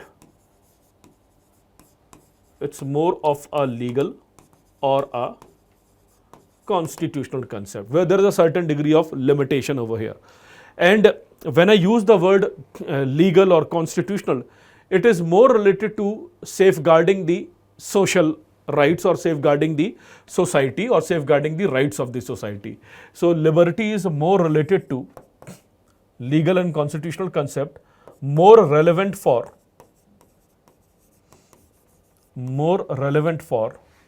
a free society, more relevant for a society or more relevant for a free society. So both these words, freedom and liberty, are being very well understood by the political scientists, and they use it interchangeably. But for someone who is preparing for the competitive exam, we have to look into the principal framework of understanding the difference between these two words. So liberty, as I've already written, it's a more narrower concept. Narrower concept का मतलब ये नहीं कि irrelevant हो गया. Narrower concept doesn't mean it is an irrelevant concept. Narrower concept means it is having more precise definition.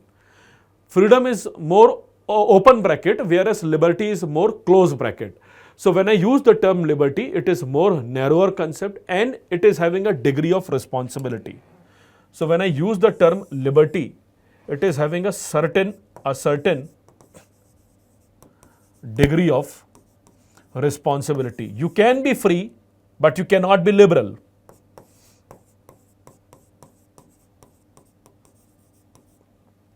Certain degree of responsibility.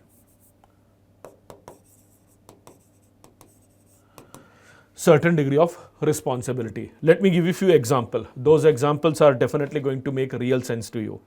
So let me give you one very good example. I hope you are going to learn this example. On the face value of the example itself, you are not going to practically apply this example. So although it's your decision.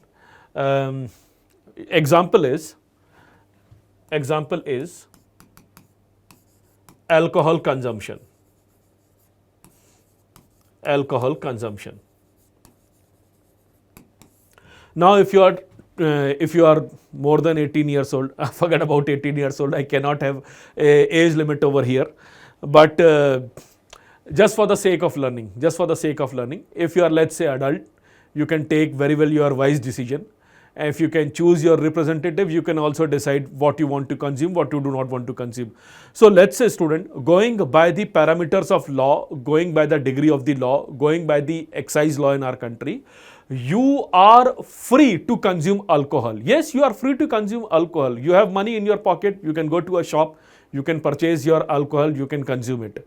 So you are living in a free country. You are living in a free country, you are living in a liberal country, free country, both are used interchangeably, but there is a difference which I will be going to share with you. So, as somebody who is a citizen of this country, you can consume alcohol. So, you are free to consume alcohol. You are living in a country which are providing you rights and all these things, student. So, you are having a freedom to consume alcohol. Go by this statement. you are having the freedom to consume alcohol, but you do not have the liberty to consume alcohol in a temple or in a mosque or in a church or at a public place. I hope you are getting it. Let me revise this statement once again. You are having a freedom to consume alcohol, but you do not have the liberty to consume alcohol at a choice of yours. You can consume alcohol, no doubt about that. It is easily available in the market. You can consume alcohol, but you do not have the liberty to consume alcohol at the choice of yours.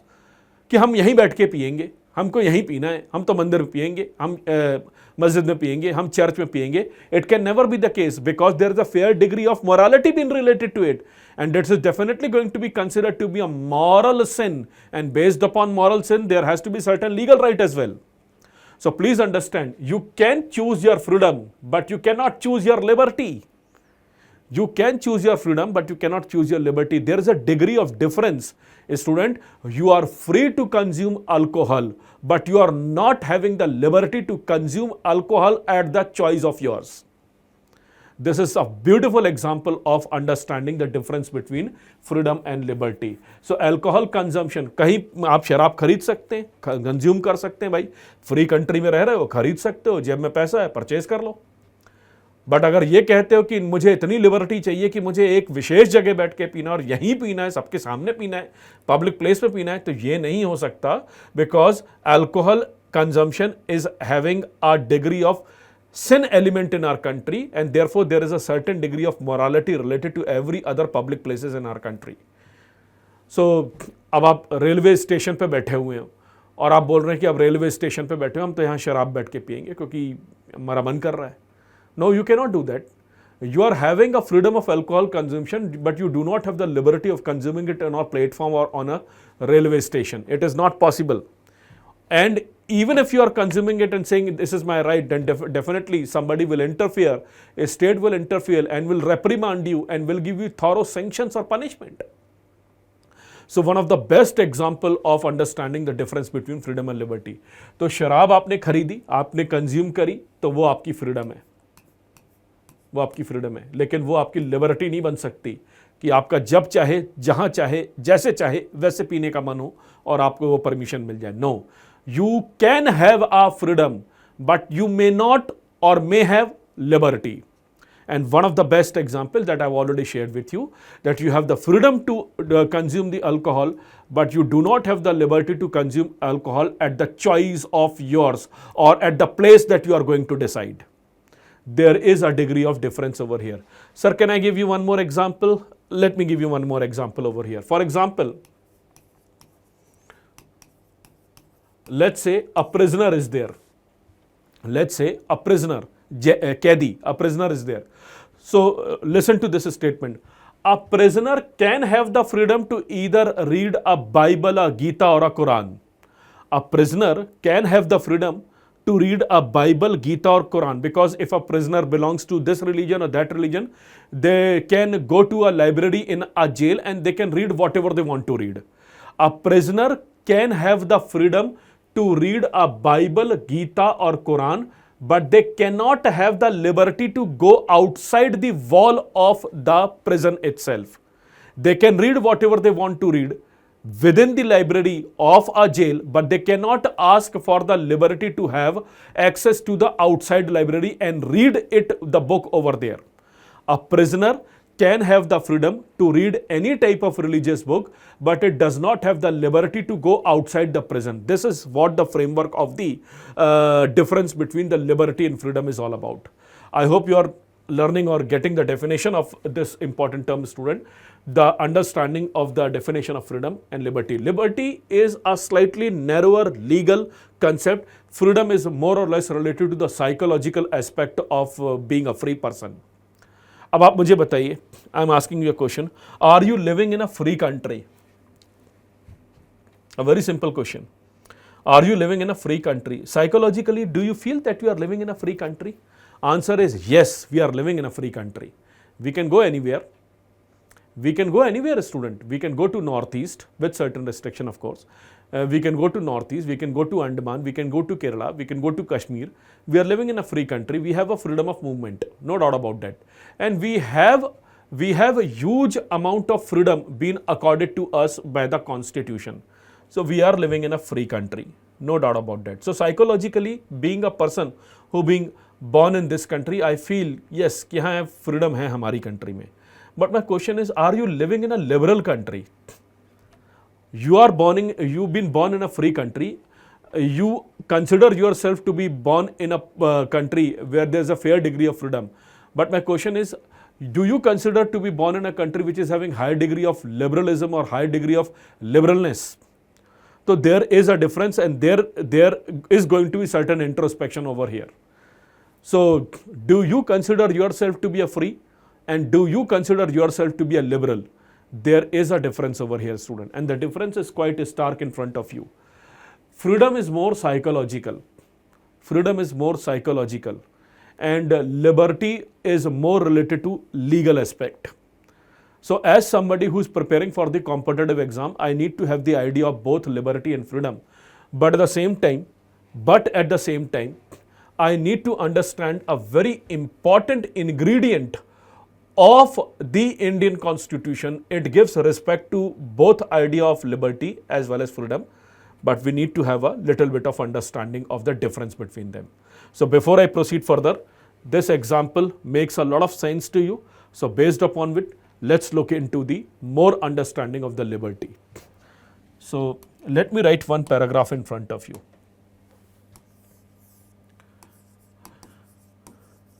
Liberty is not absolute. Of course, no right can be absolute, and therefore liberty also cannot be absolute. Liberty is not absolute. Liberty is not absolute. It is not merely the absence of restraint, but it involves certain degree or certain capacity of self-restraint as well, or self-identification as well. So let me complete this statement over here. Liberty is not absolute. It is not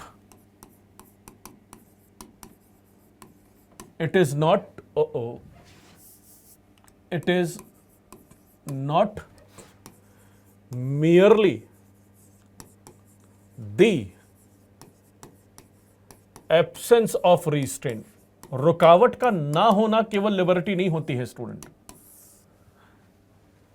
Liberty is not absolute. It is not merely the absence of restraint, but it involves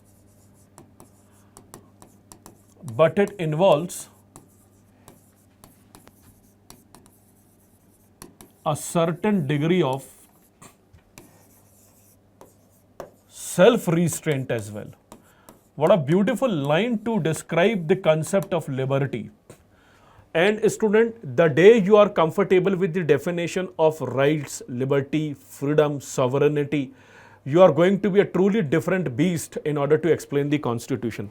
Please understand one very important element over here, and that very important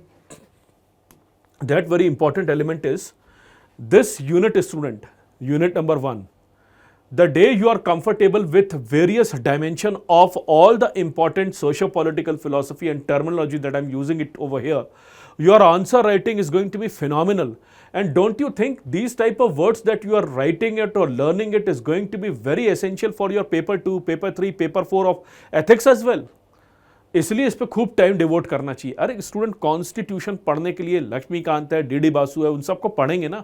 इन पर कोई मेहनत नहीं करता है, और इन पर बहुत सारे political science theories and all these things are getting involved, but we have to get it integrated with the understanding of the general studies topic itself. And the day you are going to be comfortable with the understanding of the concept of ideology as well as this basic elementary definition, your learning potential will increase like anything. So liberty is not an absolute concept. It is not absolute. No right can be absolute, and so does the liberty. It is not merely the absence of restraint. It involves a certain degree of self-realization and self-restraint as well, because you are having the freedom, being an adult, being a boy or a girl or being an adult, you are having the freedom to consume alcohol, but you do not have the liberty to be at your choice itself. You need to have certain self restraint as well. Liberty ये नहीं है कि बिल्कुल absolute कर दिया गया कि जहां मन चाहे वहां पर आप अल्कोहल कंज्यूम कर लीजिए. No, if it is of course the definition of liberty is absence of restraint. कोई रोकेगा नहीं आपको, कोई रोक नहीं रहा है, लेकिन एब्सेंस ऑफ रिस्ट्रेंट का मतलब ये नहीं होता है कि खुद के दिमाग में रिस्ट्रेंट खत्म हो गया है. And therefore student, there is a huge amount of debate among all the political scientists of the world, all the social thinkers and constitutional thinker of the world, up to what degree we can have a liberty. Liberty का limit कहाँ तक होना चाहिए, किस तरफ होना चाहिए. So liberty, first understanding of liberty is, it is not at all an absolute concept. It is not merely the absence of restraint. Yes, this is the principle framework of liberty, that is absence of restraint, की रुकावट नहीं होनी चाहिए. But रुकावट नहीं होनी चाहिए इसका मतलब ये नहीं कि आपको सेल्फ रिस्ट्रेंट भी नहीं होना चाहिए. For example, you are having a licence to drive a vehicle. So driving a vehicle is your licence. It does not have the license to drive at 200 speed, and that too in a highway.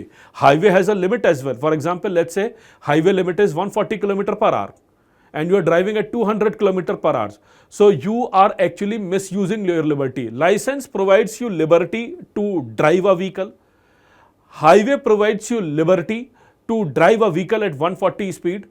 But there has to be certain self-restraint. If 140 is the limit, you should be within the limit itself. So liberty does not mean absence of restraint. It involves certain degree of self-restraint as well. और लोग self restraint करते नहीं हैं और फिर government के साथ हमेशा एक कन्फ्लिक्ट की सिचुएशन क्रिएट करते हैं.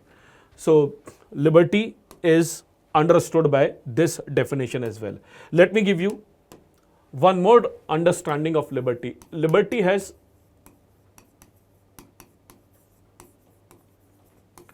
two important ideas. Liberty has two important ideas, student. It has two important ideas. It respects freedom as the distinctive quality of being a human being. पहले मैं लिख देता हूं ना. It respect. I'm actually sharing two important qualities of liberty or two important ideas of liberty. Respects freedom as the distinctive quality of human being, and it also respect freedom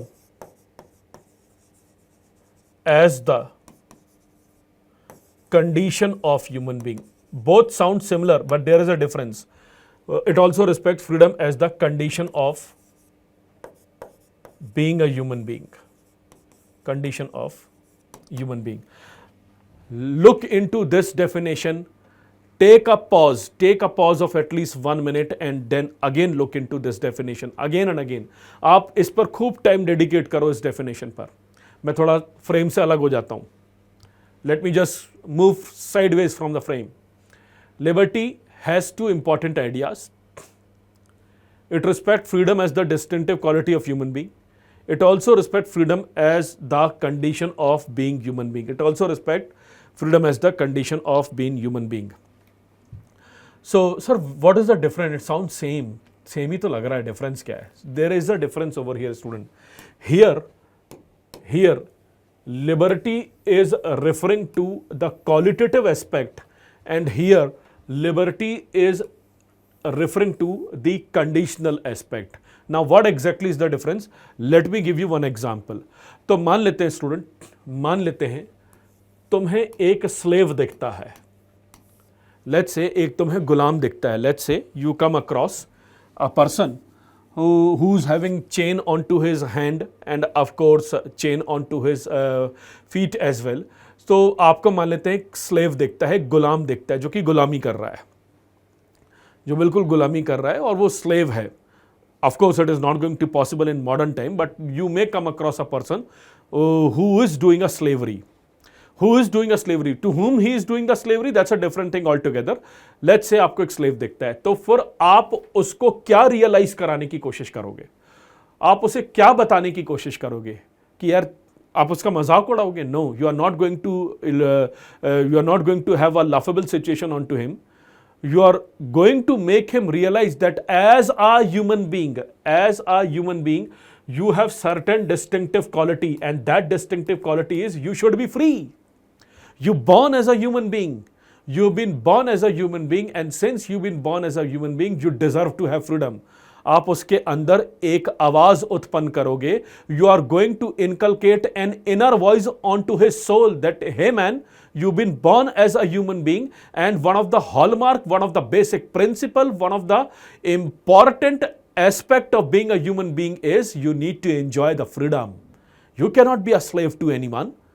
Irrespective of your socio-economic condition, you cannot be a slave to anyone. Being a human being, the basic nature of human being is it enjoys his or her freedom.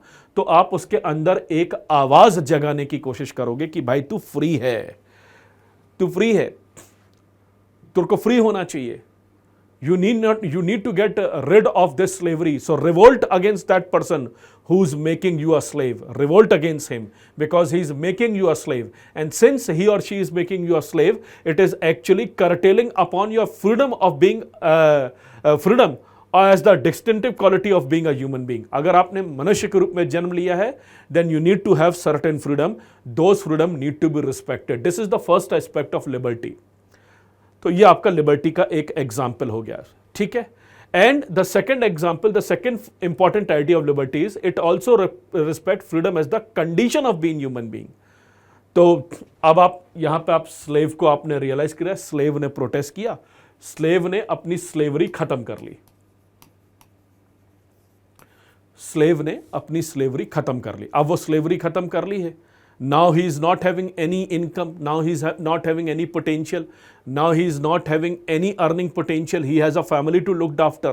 So under this situation, you will give enough amount of training to that particular slave person. You will give enough amount of training, enough amount of skills, enough amount of money, enough amount of opportunity to that slave person so that they need not to go back to this profession of slavery once again. Therefore, it is known as the second principle or a second important idea which says the liberty also respect freedom as the condition of human being. अब आपने slave को आजाद तो कर दिया, लेकिन उसकी आजादी बनी रहे, उसकी आज़ादी हमेशा बनी रहे, वो दोबारा उसी प्रोफेशन में ना लौट जाए, उसकी आज़ादी हमेशा बनी रहे. It's very important that you should increase इस situation of being a free person till eternity. So what you are going to do? You will provide him money, you will provide him training, you will provide him opportunity so that he will realize कि एक बार आज़ाद हुआ हूँ, अब हमेशा आज़ाद रहूँ, because distinctive quality and condition of being a human being is to become having a freedom or is to have a proper freedom. So liberty actually implies student two important idea. It respect freedom as the distinctive quality of human being. It also respect freedom as the condition of human being. There is a difference. The difference is it is more psychological and it is more practical. It is more psychological. अंदर से आवाज आनी चाहिए यार कि मैं तो एक फ्री कंट्री में पैदा हुआ एक फ्री सिटीजन हूं, और उस फ्रीडम को बनाए रखने के लिए जरूरी है कि आपके पास स्किल होनी चाहिए. For example, let me give you one relevant example for your day-to-day learning itself. Let's say you are doing a job.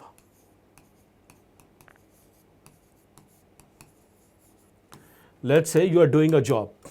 I need not to use this term, although it is definitely incorrect one, but a lot of people do abide by this statement that doing a job is a modern day slavery. तो अगर आप नौकरी कर रहे हैं, अब नौकरी कर रहे हैं, फ्राइडे का दिन है और आपके फ्रेंड्स बैठे हुए हैं, तो एकदम से एक बोलेगा यार ये नौकरी छोड़नी है, I do not want to do this job. It seems like a slavery, isn't it? That's what really happened with the 25, 26-year-old boy and girl. It seems like a slavery. And why people actually get bored out of their job? Because they realize that their job is a modern day slavery for them. Their job is inhibiting their inherent qualities, their job is not allowing them to expand their wings and to explore the world. So therefore, student, when friends are sitting and one of them will say to his or her friend, ये क्या नौकरी कर रहा है लाख 2 लाख रुपए की, तेरे पास इससे ज़्यादा का टैलेंट है, you have more talent than this one. Realize the distinctive quality of yours. And one of the distinctive quality of yours is you are free. You are supposed to give jobs, not to do jobs. Therefore, be an entrepreneur. तो इससे होगा क्या, वो जोश जोश में आएगा, नौकरी छोड़ देगा. मैं फ्री हूँ, मैं तो नौकरी करूँगा, मैं लिबरल बनना नौकरी नहीं करूँगा, मैं लिबर्टी को एक्सेप्ट करूँगा, I will leave my job. अब उसने जॉब तो छोड़ दिया. अब जॉब छोड़ने के बाद अब वो बाहर आ गया है मार्केट में, तो अब वो जॉब छोड़ चुका है, फ्रीडम उसकी बनी रहनी चाहिए. अभी तो फ्री हुआ है, अब उसकी फ्रीडम बनी रहनी चाहिए. His freedom is now going to be get maintained. Now it's freedom is only going to be get maintained when there is going to be appropriate amount of condition for him to being an entrepreneur. So if a person is saying that I'm not going to do a job because it seems like a modern day slavery, it means he wants to become free. But if he wants to start his own startup, because if a startup is not going to get run, then he will again go back to that particular labyrinths or the corridors of the job itself. तो एक चीज याद रखिए, पहले आप internally free होंगे, which is the first principle. You should realize one of the quality of being a human being is to have a freedom. One of the distinctive quality of being a human being is to have a freedom. And then you should look into the second example, and that second example is after the distinctive quality, you want to maintain that freedom. And that maintaining of freedom is the second principle. It also respects the freedom as the condition of being human being. तो student, बड़ा आसान होता है realise करना कि मैं free हूं, बड़ा मुश्किल होता है ये रियलाइज करना कि फ्रीडम को बनाए रखना है. तो पीपल टेक डिसीजंस, और डिसीजन लेने के बाद वो कहते हैं नहीं यार अपना खुद का काम करेंगे. अब खुद का काम चलना भी तो चाहिए, खुद का बिजनेस भी तो रन होना चाहिए. And therefore they need to have a system which actually supports their freedom, because their freedom will make sure thousands of other jobs are going to get created. These are the example, practical example that we have to look into. Again, one more example, sharabi. Let's say you've come across one person who is an alcoholic, sharabi. Let's say you come across one person who is a pure alcoholic person. सुबह होता नहीं है, सूरज निकलता नहीं है और वो शराब पी लेता है. So let's say one example, an alcoholic person. So that alcoholic person, you will go to that alcoholic person, you will realize कि क्या कर रहा है तू, ये तू तो शराब का slave बन गया है. You are now become a slave of an alcohol. You are not consuming alcohol. Alcohol is consuming you. Get rid of it. Get rid of it. You have to get rid of it, because distinctive quality of being a human being is you should not get addicted to anything. You are a free person. And whether it is a psychological aspect, whether it is an economic aspect or a political aspect, you need to attain your freedom. तो निकलो शराब के से बाहर, चलो तुम्हें rehabilitation centre ले चलते हैं, वहाँ पर तुमको टाइम डेडिकेट करेंगे. तो पहले आप उसको रियलाइज कराओगे अंदर से कि घिन आनी चाहिए कि तुम you become an alcoholic. So he realized one of the distinctive quality of being a human being is to have a freedom. I should consume alcohol for a leisure activity, not to have my day-to-day affairs.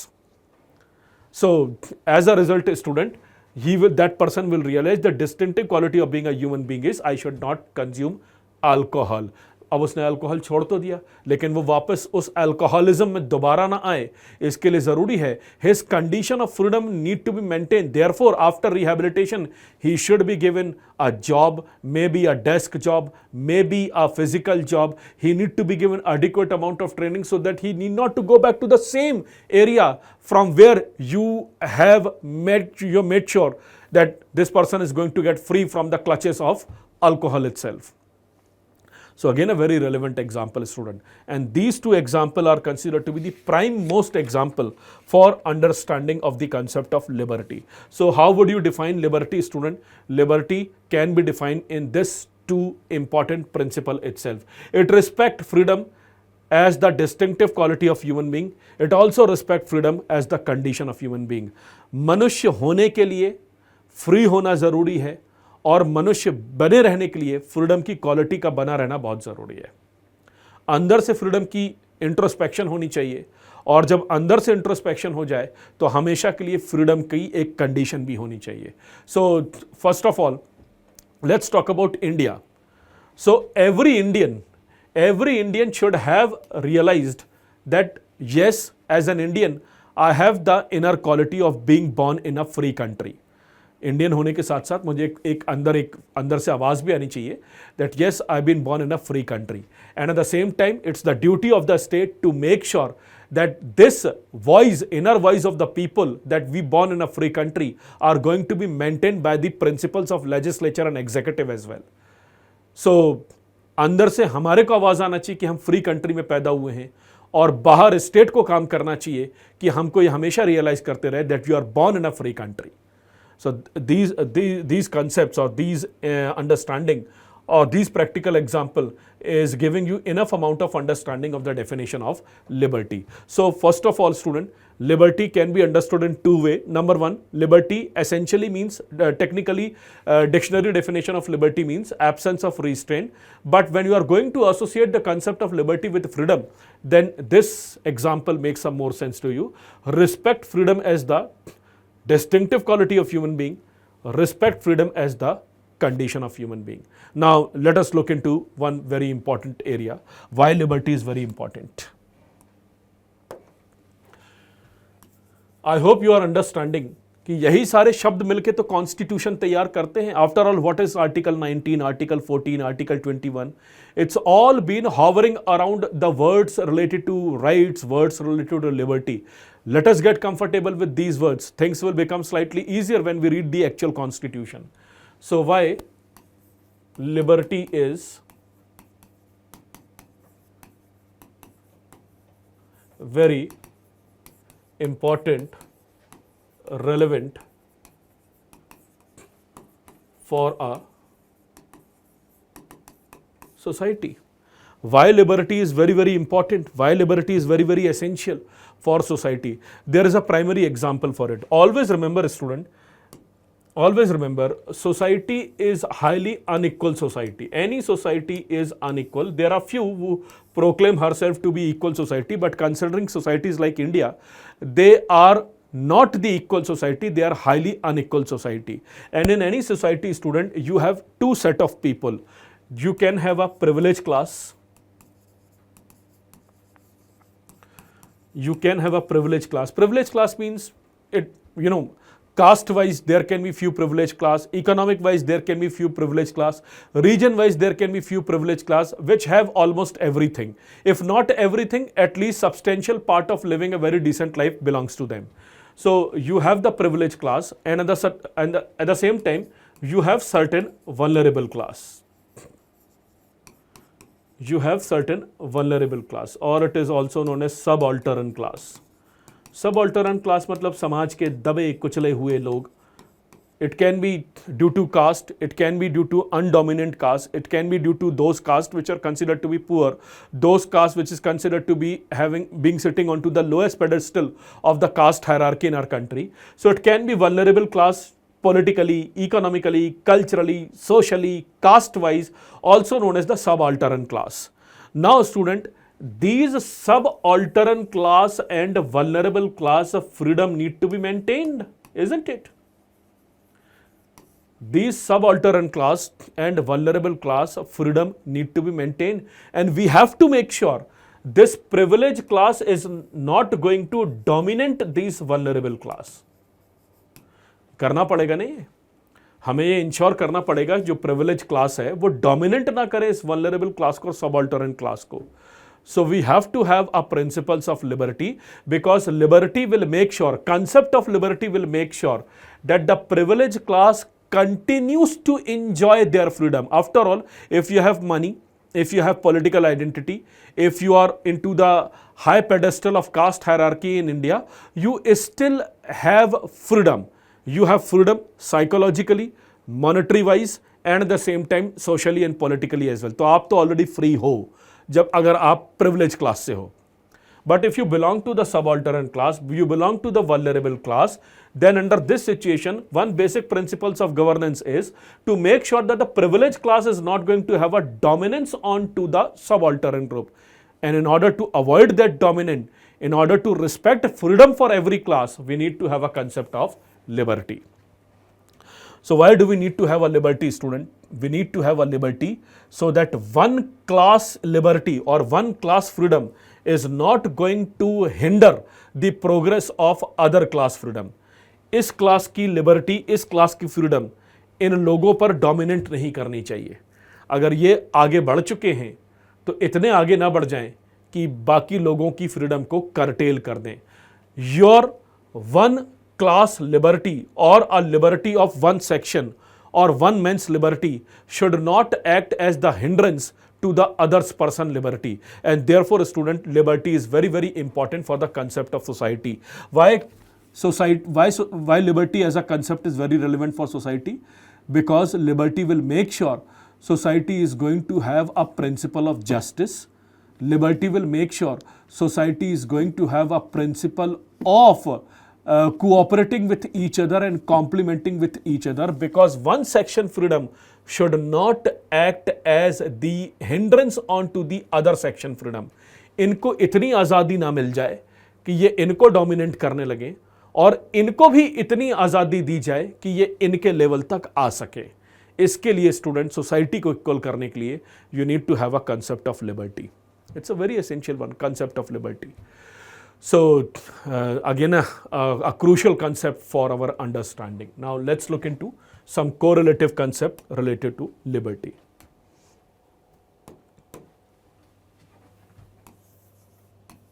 Some statements, some correlative concept.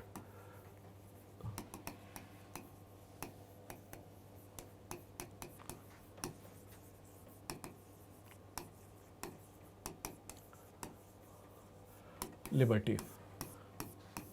Before I proceed ahead, one very important announcement, student.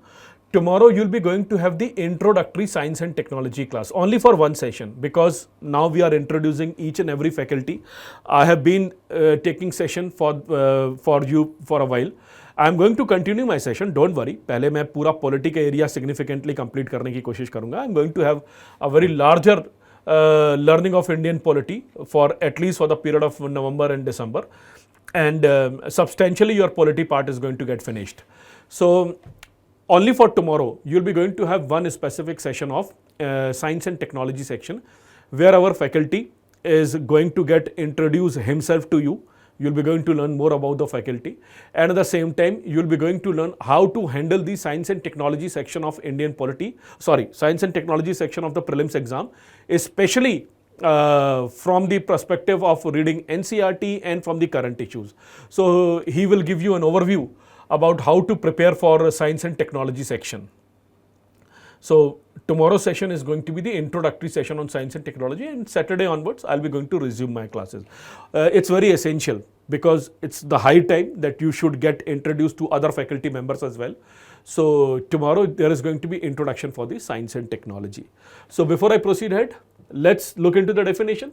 Some correlative concept related to liberty. अब तक liberty के कुछ मतलब तो समझ में आ गए होंगे. Liberty respects freedom as the distinctive quality and as the condition. As the distinctive quality of human being and as the condition of human being. Both these are equally important. And for society, liberty is very important because it will make sure society is not going to have only few dominant group. If few dominant group, freedom is very important, so does the vulnerable group or subaltern group freedom is also important, and therefore we need to have a concept of liberty. अब liberty को थोड़ा और elaborate करते हैं. One very relevant line, right? One man's liberty should not, किसी एक व्यक्ति की liberty, one man liberty should not become an obstruction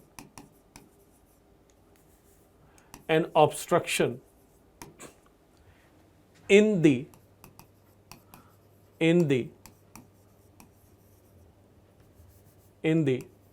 other man's liberty. I hope you all agree with it. Now instead of liberty you should use the freedom. अब आप पूरी तरीके से permitted हो, अलाउड हो. अब आप जहां लिबर्टी दिख रहा है वहां फ्रीडम यूज कर सकते हो. because liberty and freedom are used interchangeably. The only difference is freedom is more psychological, freedom is more broader compared to liberty. As somebody who's preparing for the exam, I need to have the idea of both liberty and freedom in completion. So now you can use interchangeably. One man's freedom should not become an obstruction in other man's freedom.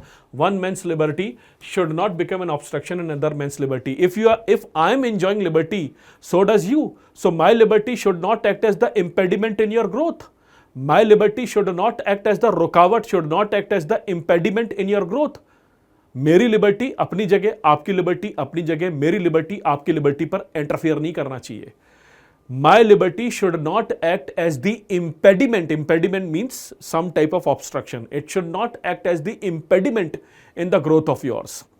Therefore, student, everything is relative. So one very important concept of liberty is, student, is liberty is a relative concept. Liberty should be relative, should not be absolute. You cannot have absolute liberty.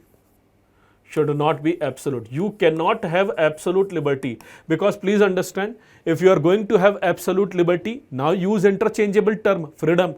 If you are going to have absolute freedom, then you are going to interfere into the life of others. और ये होगा student, अरे तुम नहीं करोगे तुम्हारे बाजू वाला करेगा, बाजू वाला नहीं करेगा तो उसके बाजू वाला करेगा.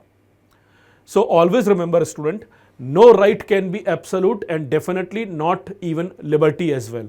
So liberty should be relative. It should not be absolute, because if liberty is going to turn into absolute, it would be the license. It would be the license to commit any type of crime. It would be license to commit any type of activity that would be very detrimental for the identity of the society. So liberty should always be relative. It should not be absolute. Number one, it should not be absolute.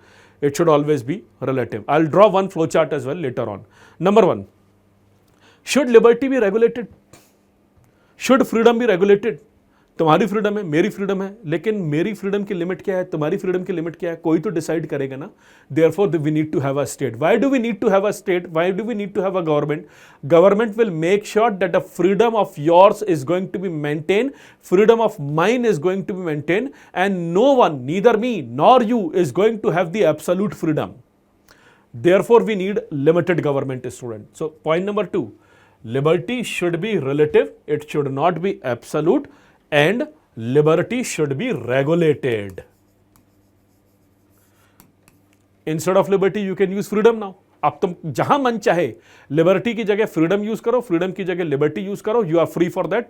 Concept is now clear to you. Liberty should B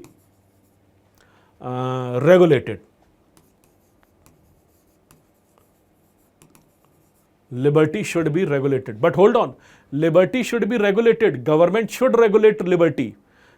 State should regulate liberty. But even state cannot be authoritative over here.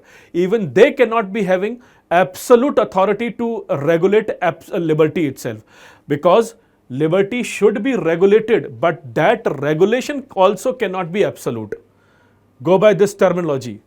Liberty should be regulated, but that regulated liberty conditions, curtailing power in front of the government cannot be absolute. Government बिल्कुल liberty को regulate करना चाहिए, but government अगर liberty को regulate करेगा तो government की वो power भी absolute नहीं होनी चाहिए. Because if government power to regulate liberty is going to be absolute, then they will turn into be tyrannical. They will turn into be a condition of North Korea. It will turn out to be a Tanashahi. It will turn out to be a despotic system. Therefore, these two statements are very, very important. Liberty should always be relative. It means liberty should be as per the requirement of the society, as per the need of the society, as per the need of the people. You cannot have a freedom and you cannot have a liberty of undefined liberty terms and condition. It should always be relative. It should not be absolute. And at the same time, student, liberty should be regulated, but regulation also need to have certain type of limitation. Therefore, doctrine of limited government plays a very, very important role. Let me draw a flow chart. Okay. Should there be liberty in a society? Answer is yes. That's what we've been sharing with you. Okay. What type of liberty we need to have? It should be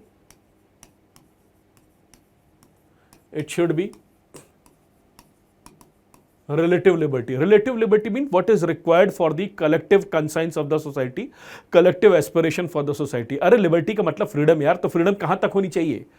freedom वहां तक होनी चाहिए जो society की requirement है, और requirement समय के साथ चेंज होती रहेगी. So liberty should be relative, number one. And liberty should not be liberty, freedom, you can use interchangeable. Liberty should not be absolute. No right can be absolute, so does the word liberty. Number one. Number two, liberty should be regulated, isn't it? Somebody should be there to regulate it. Somebody should be there to define it. It should be regulated. Who regulate liberty in our country? In our country, liberty is regulated well by constitutional principle based upon which the state will function. So, liberty should be regulated, and liberty should not be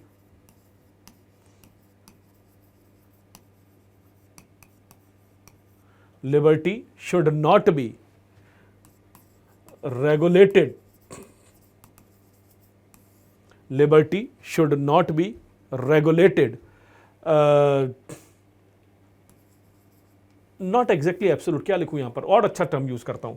Liberty should be regulated reference to the state itself, but it should not be regulated uncontrolled. It should not be regulated in an uncontrolled manner, because if it is going to be uncontrolled manner, it would definitely going to become a tyranny, which means a तानाशाही. अगर regulate कर रही है government, but it cannot be uncontrolled. If it is going to be uncontrolled, then under this situation, our liberty is going to be at the whims and fancies of the authority, because authorities are going to have the uncontrolled power. What type of liberty they want to give it to you. So remember, I've given you the example of Pakistan. They lack the constitutionalism. They have the constitution. They lack the constitutionalism because the army in their country as an institution is having the uncontrolled power of regulation of freedom of the people itself. So liberty should be regulated and should not be regulated in an uncontrolled manner. यानी कि liberty should be regulated in a controlled manner. It should not be regulated in the uncontrolled manner. Because if it is going to be there in the uncontrolled manner, a state will going to cross its limit. तो इन दोनों points को connect करते हैं. Why liberty should not be absolute? Because if liberty is going to be absolute, then it may be going to have the complete license. It means complete license. जो करना है करो, तो हमें ये नहीं चाहिए. Liberty should not be converted into a license. It cannot be converted into a license कि जो मन में आए वो करो, पूरी फ्रीडम है. और at the same time, student, at the same time, one very important, liberty should be in a regulated manner. It should not be into the uncontrolled manner, because if it is going to be in the uncontrolled manner, it would be the tyranny of the state. So it's a very important learning aspect for our student, how you are going to define the concept of liberty. This is the definition of liberty, student, in front of you. I've explained each and everything in front of you. So liberty should be relative, should not be in an absolute manner. Liberty should be regulated by the state with the mechanisms of making law, and at the same time, as per the constitutional principle of limited government, they should work within their limit. 100% की एक बात student, liberty को enjoy करने वाले citizens पर limit लगनी चाहिए, liberty को कंट्रोल करने वाले स्टेट पर भी लिमिट लगनी चाहिए. Neither absolute liberty to the people of the country nor absolute liberty for the state to control liberty. Both these are equivalent point. I'm again repeating it for the sake of your learning. Neither absolute liberty for the citizen of the country nor absolute liberty for the state to regulate liberty, nor absolute liberty for the state to regulate liberty. It cannot be having uncontrolled power to regulate liberty. तो student, मैं एक citizen हूं, तो मेरे पास liberty है, लेकिन मेरी liberty absolute नहीं होनी चाहिए, और मेरी लिबर्टी को कंट्रोल करने वाला स्टेट होना चाहिए, लेकिन स्टेट को भी कंट्रोल करने की पावर भी एब्सोल्यूट नहीं होनी चाहिए. The word absolute is been hated by constitution. Neither we should have absolute government nor we should have absolute rights. We need to have a combination of relative rights and relative restrictions. So again, very essential concept for your learning itself. So as I've written over here, some correlative concept related to liberty. One man's liberty should not become an obstruction in the other man's liberty. And of course, liberty should be relative, should not be absolute, and liberty should be regulated. It should be regulated. Of course, who is going to regulate? A state is going to regulate as per constitutional principle, and regulation should be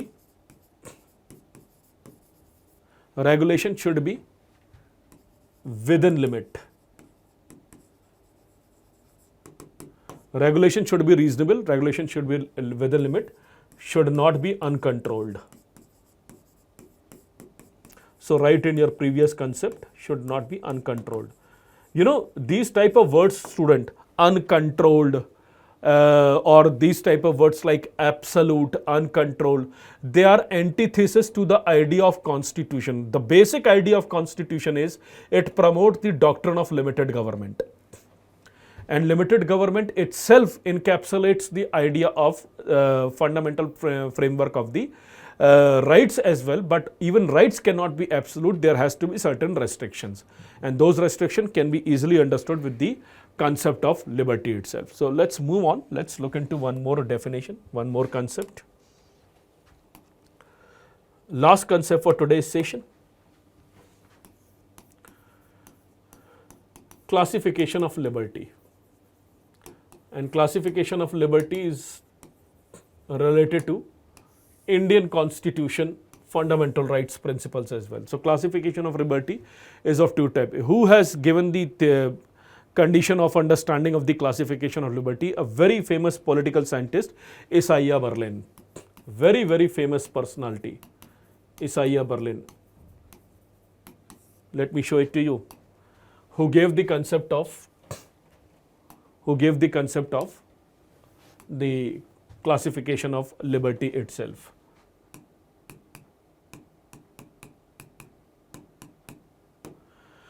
Isaiah Berlin.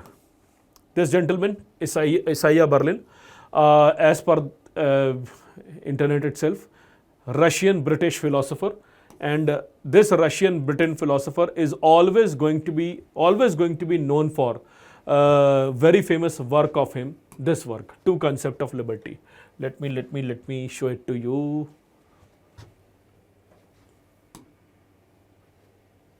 No, it's not very visible.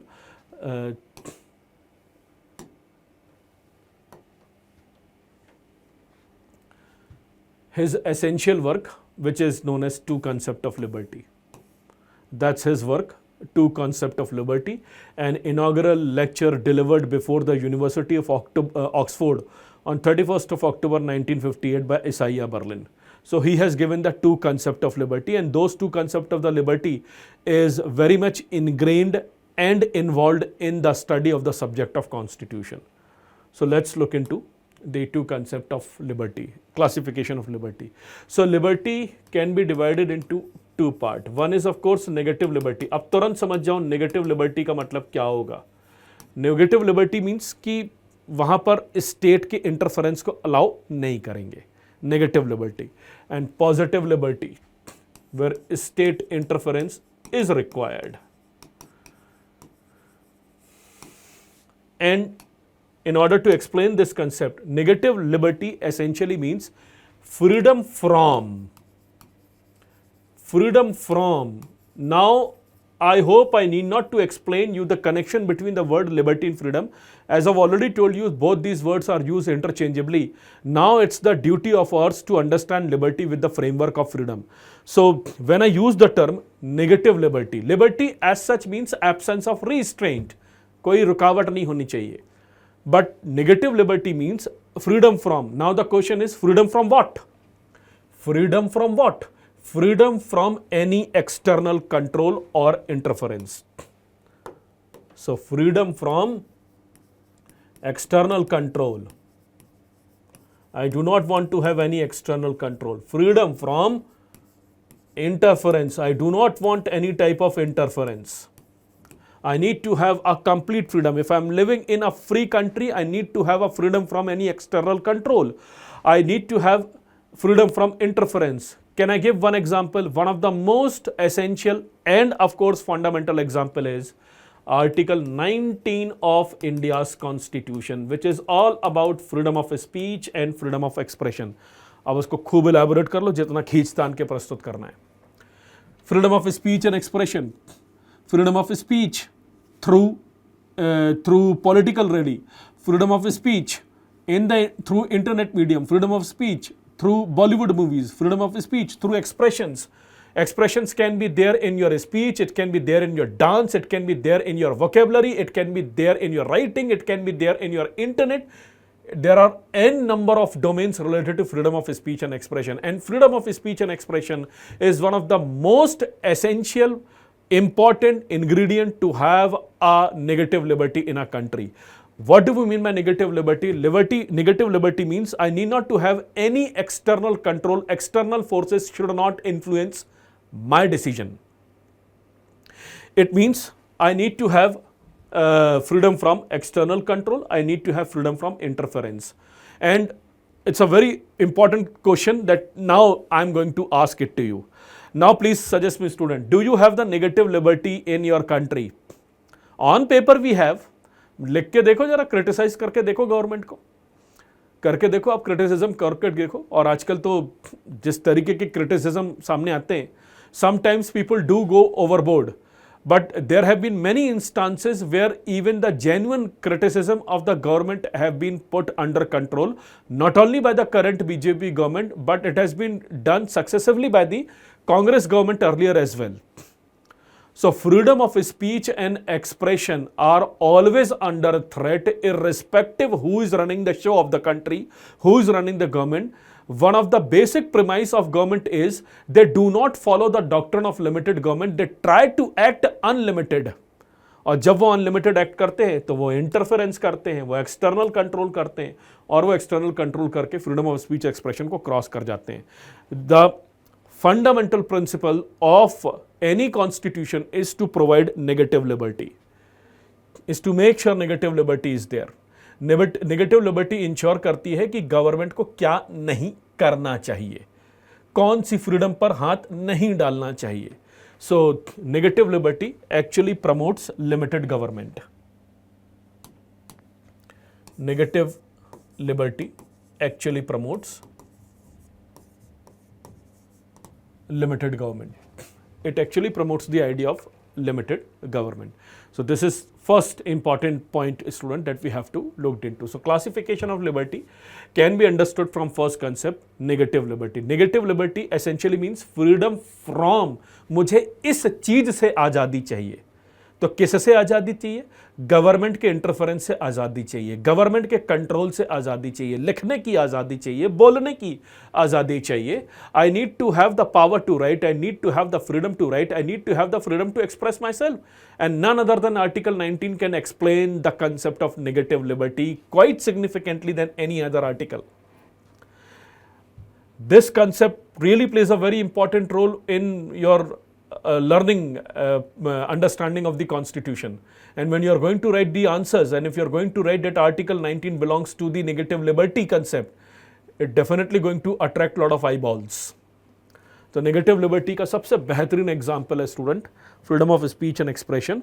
Negative liberty means freedom from, कुछ चीज़ों से आज़ादी चाहिए. किससे आज़ादी चाहिए? In two parameters से. Now let's look into the next definition. Positive liberty. Positive liberty means freedom to. Freedom to. Freedom to. भाई किस से आजादी चाहिए? गवर्नमेंट के इंटरफेरेंस से. अब किस बात की आजादी चाहिए? Freedom to. So freedom to. So freedom to is the enabling concept student. Freedom to, if I am going to elaborate it over here, freedom to do something. कुछ कार्य करने की आजादी, freedom to do something. But hold on for a minute. When I use the word freedom to do something cannot be possible without you having capacity. Freedom to do something cannot be possible without you having the capacity.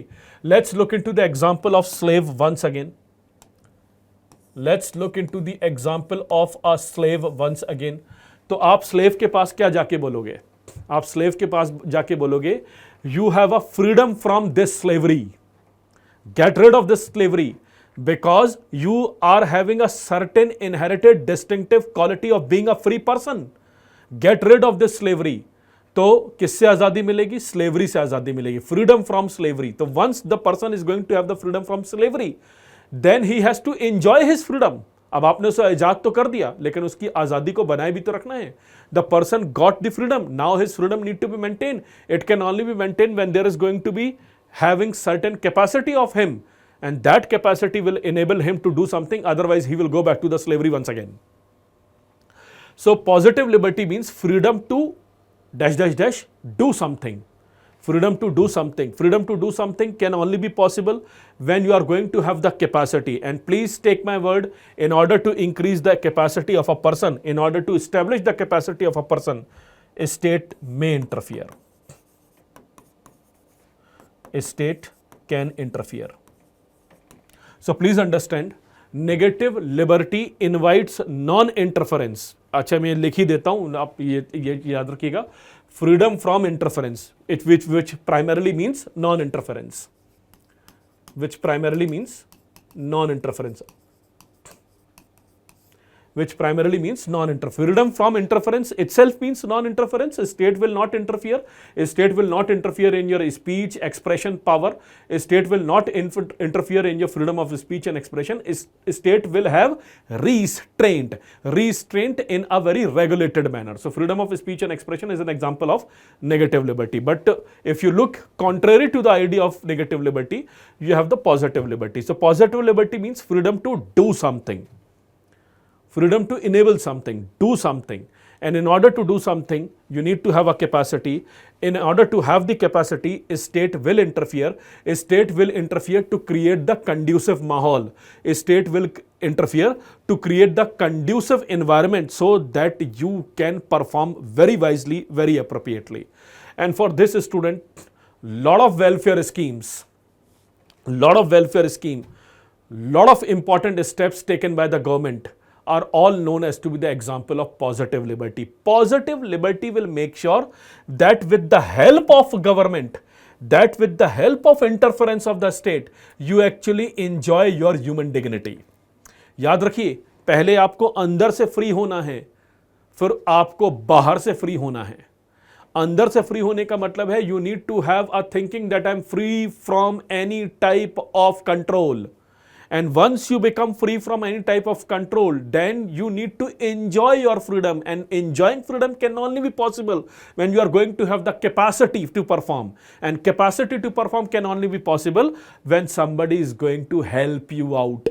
And therefore, a state can interfere. So here, positive liberty actually means active government. Positive liberty actually means active government. Negative liberty is non-interference, limited government. Positive liberty means active government. यहाँ government मदद करेगा ताकि आप free बने रहें. Free बने रहें.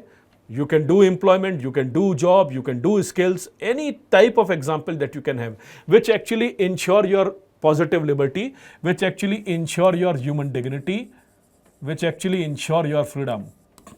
आज़ाद तो हो गए, लेकिन आज़ाद बने रहना है. तो जब हम आज़ाद हुए, it was basically the example of negative liberty because we do not want Britishers to have control over there. We do not want to have the interference of the Britishers. We are actually proposing the idea of negative liberty कि हम आज़ाद भारत के आज़ाद हिंदुस्तानी बनना चाहते हैं. तो बन गए हम लोग आज़ाद, लेकिन उसके बाद आज़ादी बनी भी तो रहे, अदरवाइज जापान आ जाता, रशिया आ जाता. तो आज़ादी बनी रहे, इसके लिए ज़रूरत है government actually interfered on to lot of different thing, and those interference are for the sake of promoting the idea of liberty and freedom, making sure that your human dignity is going to be there. So this is the active government.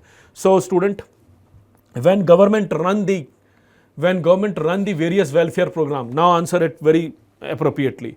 When government run the various welfare program, it is basically the idea of positive liberty. And when government is actually not taking any step or related to internet, related to print media, then it is related to freedom of speech and expression. Can government ask Indian Express ki kal ka newspaper mat chhapna? No, government cannot do this thing. Although अंदर की बातें सब होता रहता है, but by and large, by the framework of the constitution, government cannot ask Indian Express to stop their newspaper. Government cannot ask Twitter. Government cannot ask Twitter to actually give this information or that information alone. Government cannot stop dissent, because dissent is very much a requirement of the negative liberty itself. So you have the right to dissent, because right to dissent is definitely your freedom from interference of the government itself. So student, this concept of negative liberty is very relevant, but one very important point is, हम आज़ाद हो जाते हैं, freedom हमको मिल जाती है, उस freedom को बनाए रखना भी तो गवर्नमेंट की ड्यूटी है, और उस फ्रीडम को बनाए रखना, वल्नरेबल सेक्शन की मदद करना. There is a concept known as positive liberty, which means freedom to do something और anything. Anything should not be the right word, because anything makes absolute, and anything which is absolute is not acceptable as per constitutional framework. So this is again very relevant part, student. Let me write the last sentence, and after my last sentence I'm going to wind up my today's session, and we'll look into the next class.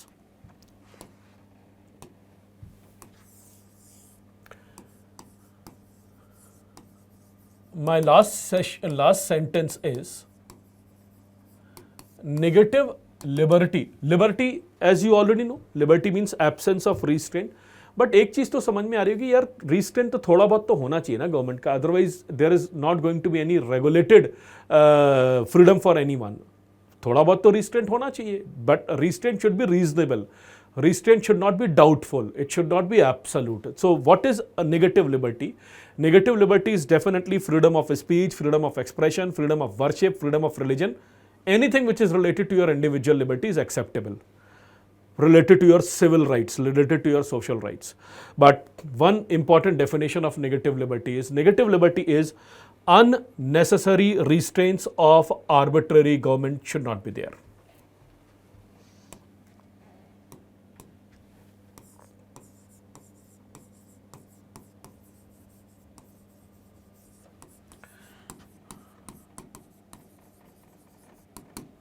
Unnecessary restraint should not be there. What is negative liberty? Negative liberty means unnecessary restraint should not be there. Necessary restraint is important, because necessary restraint makes sure that the liberty is going to be regulated, but it should not be unnecessary restraint, because if unnecessary restraint is going to be there, unnecessary मतलब जबरदस्ती का restraint कि 4 दिन के लिए Twitter बंद कर देते हैं, नहीं चलाने देंगे ट्विटर, इस समय हम इलेक्शन हार गए हैं, इस समय राहुल गांधी कुछ SIR पे बात कर रहे हैं, नहीं चलने देंगे इंटरव्यू, नहीं दिखाने देंगे. So it should not B unnecessary restraint. Unnecessary restraint is basically violation of the negative liberty. Therefore I have written unnecessary restraint should not be there. Let us look into the contrary point. अगर unnecessary restraint होगा तो क्या हो जाएगा? अगर unnecessary restraint होगा, then it would be a policy of interference which is not acceptable. So what is negative liberty, student? Negative liberty is unnecessary restraint should not be there, because unnecessary restraint is equal to interference, and that too illogical interference. And that too illogical interference. I do not want illogical interference. Logical है तो बताओ भाई, दंगे हो गए, 3 दिन के लिए ट्विटर बंद कर दिया, ठीक है, that's fine. Actually they are taking certain step to make sure freedom is not going to be misused. But the hallmark of negative liberty is that freedom of speech and expression is indeed one of the negative role of the state, in which state will make sure that unnecessary restraint should not be there. Negative liberty में एक चीज है कि necessary restraint हो सकता है, there can be necessary restraint, depend upon the terms and condition, depend upon the individual situation और terms and conditions, but by and large state will make sure Negative liberty will make sure there should be a negative role of the state. Negative role of the state. A state will not put a restraint on any individual pursuing his individual goal. Negative liberty means a state will not put restraint in any individual who is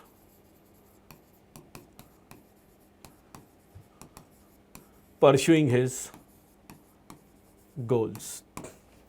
Any individual who is pursuing his goals. Any individual who is pursuing his goals, he has the freedom of speech, expression, do profession, movement. So a state will not put restraint. If a state has to put restraint, it should be necessary. It should not be unnecessary. If it is going to be unnecessary, then it is definitely going to be interference, and that too illogical. Interference allowed है, logical होना चाहिए. Restraint allowed है, necessary होना चाहिए. पहला principal है restraint होगा ही नहीं. दूसरा प्रिंसिपल है रिस्ट्रेंट होगा तो लॉजिकल होगा और अननेसेसरी नहीं होगा. That's it. That's what negative liberty is all about. And contrary to the idea of negative liberty, we have the idea of positive liberty.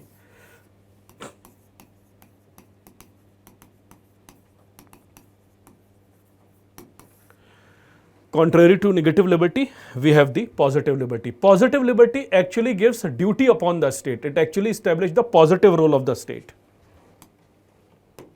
It actually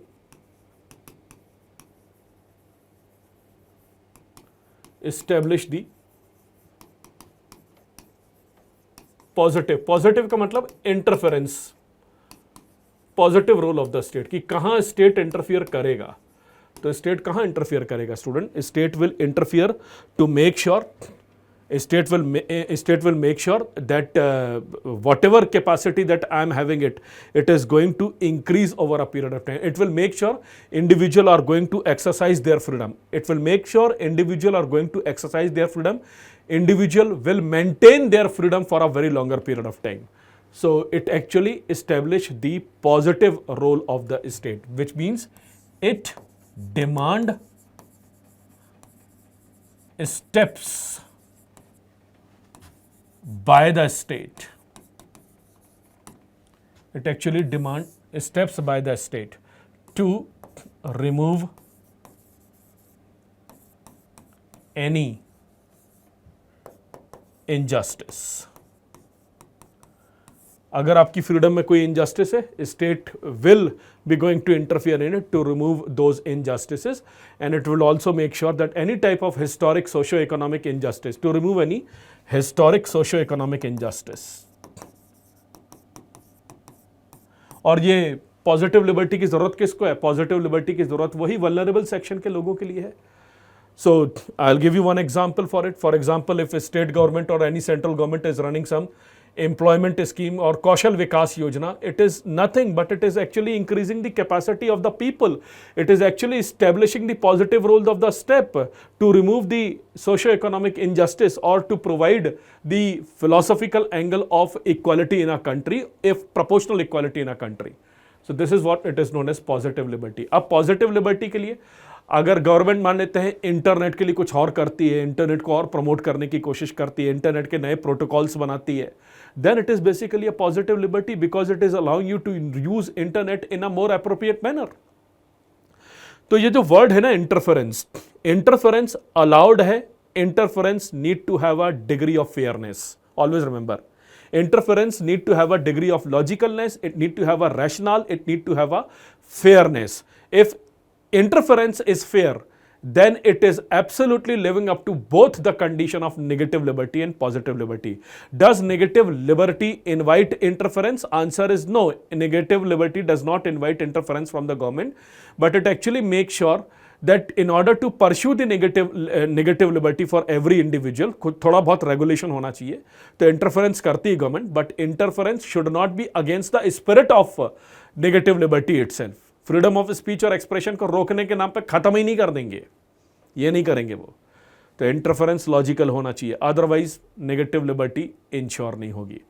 so very relevant concept student, that's what the concept related to classification of liberty is all about. So I hope you are comfortable with this concept.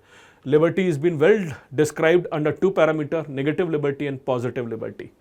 Negative liberty means I do not want to have any type of interference. Actually, do not want to have any type of interference, but that would be rather absolute term. We need to have certain regulated condition.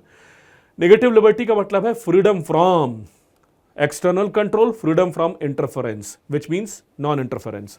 And positive liberty means freedom to do something. Freedom to do something means you need to have certain interference. Interference बड़ा negative शब्द है. इसकी जगह आप use कर सकते हो. State can take certain appropriate steps. Therefore, I have used the term active government. Positive liberty को ensure करने के लिए government को active होना पड़ेगा.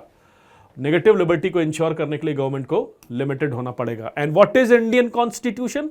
Indian Constitution promotes the idea of limited government. And this idea of limited government is equivalent to the idea of negative liberty.